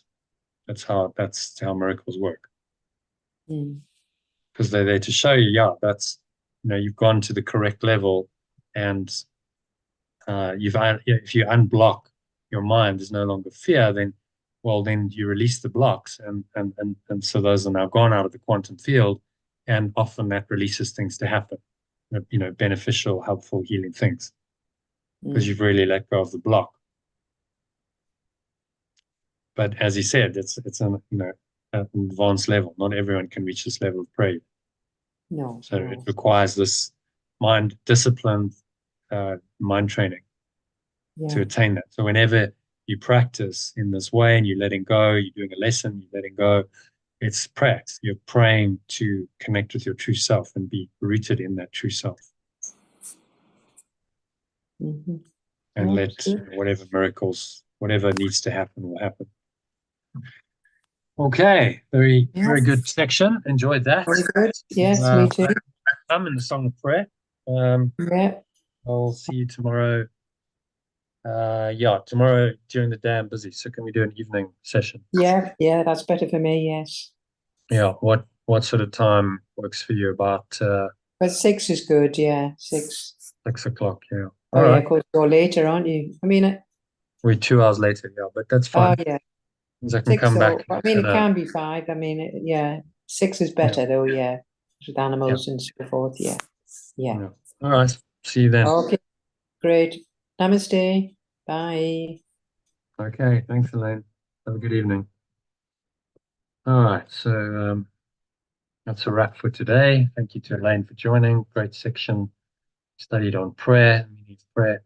So if you'd like to make your prayer, your life a prayer to the divine, and discover who you really are, then join us on our journey. We're starting this program from scratch in another month or so in February with the Art of Letting Go course, which is an introduction to the 1-year program. The Art of Letting Go program, we study the entire Course in Miracles. This is the tail end of it, the final supplement to it that you're catching. So there's a lot more and a lot of deep, profound wisdom. So if you'd like to join, go to theaolg.com, theaolg.com. There's a link below. Join our free masterclass this coming Sunday, and I'll tell you more about the program and the course and how it all works. And you can do a 3-week free trial, no cost to dive in. So click the link, register, and hope to catch you on the inside soon. You can also subscribe to the channel if you haven't already done that.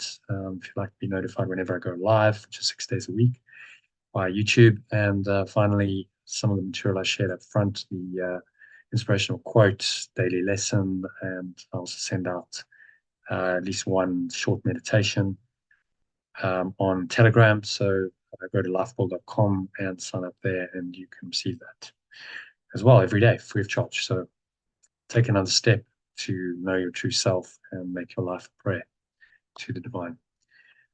So thanks for listening, and namaste, which means the true self in me acknowledges and honors that same true, grateful self in you. Peace.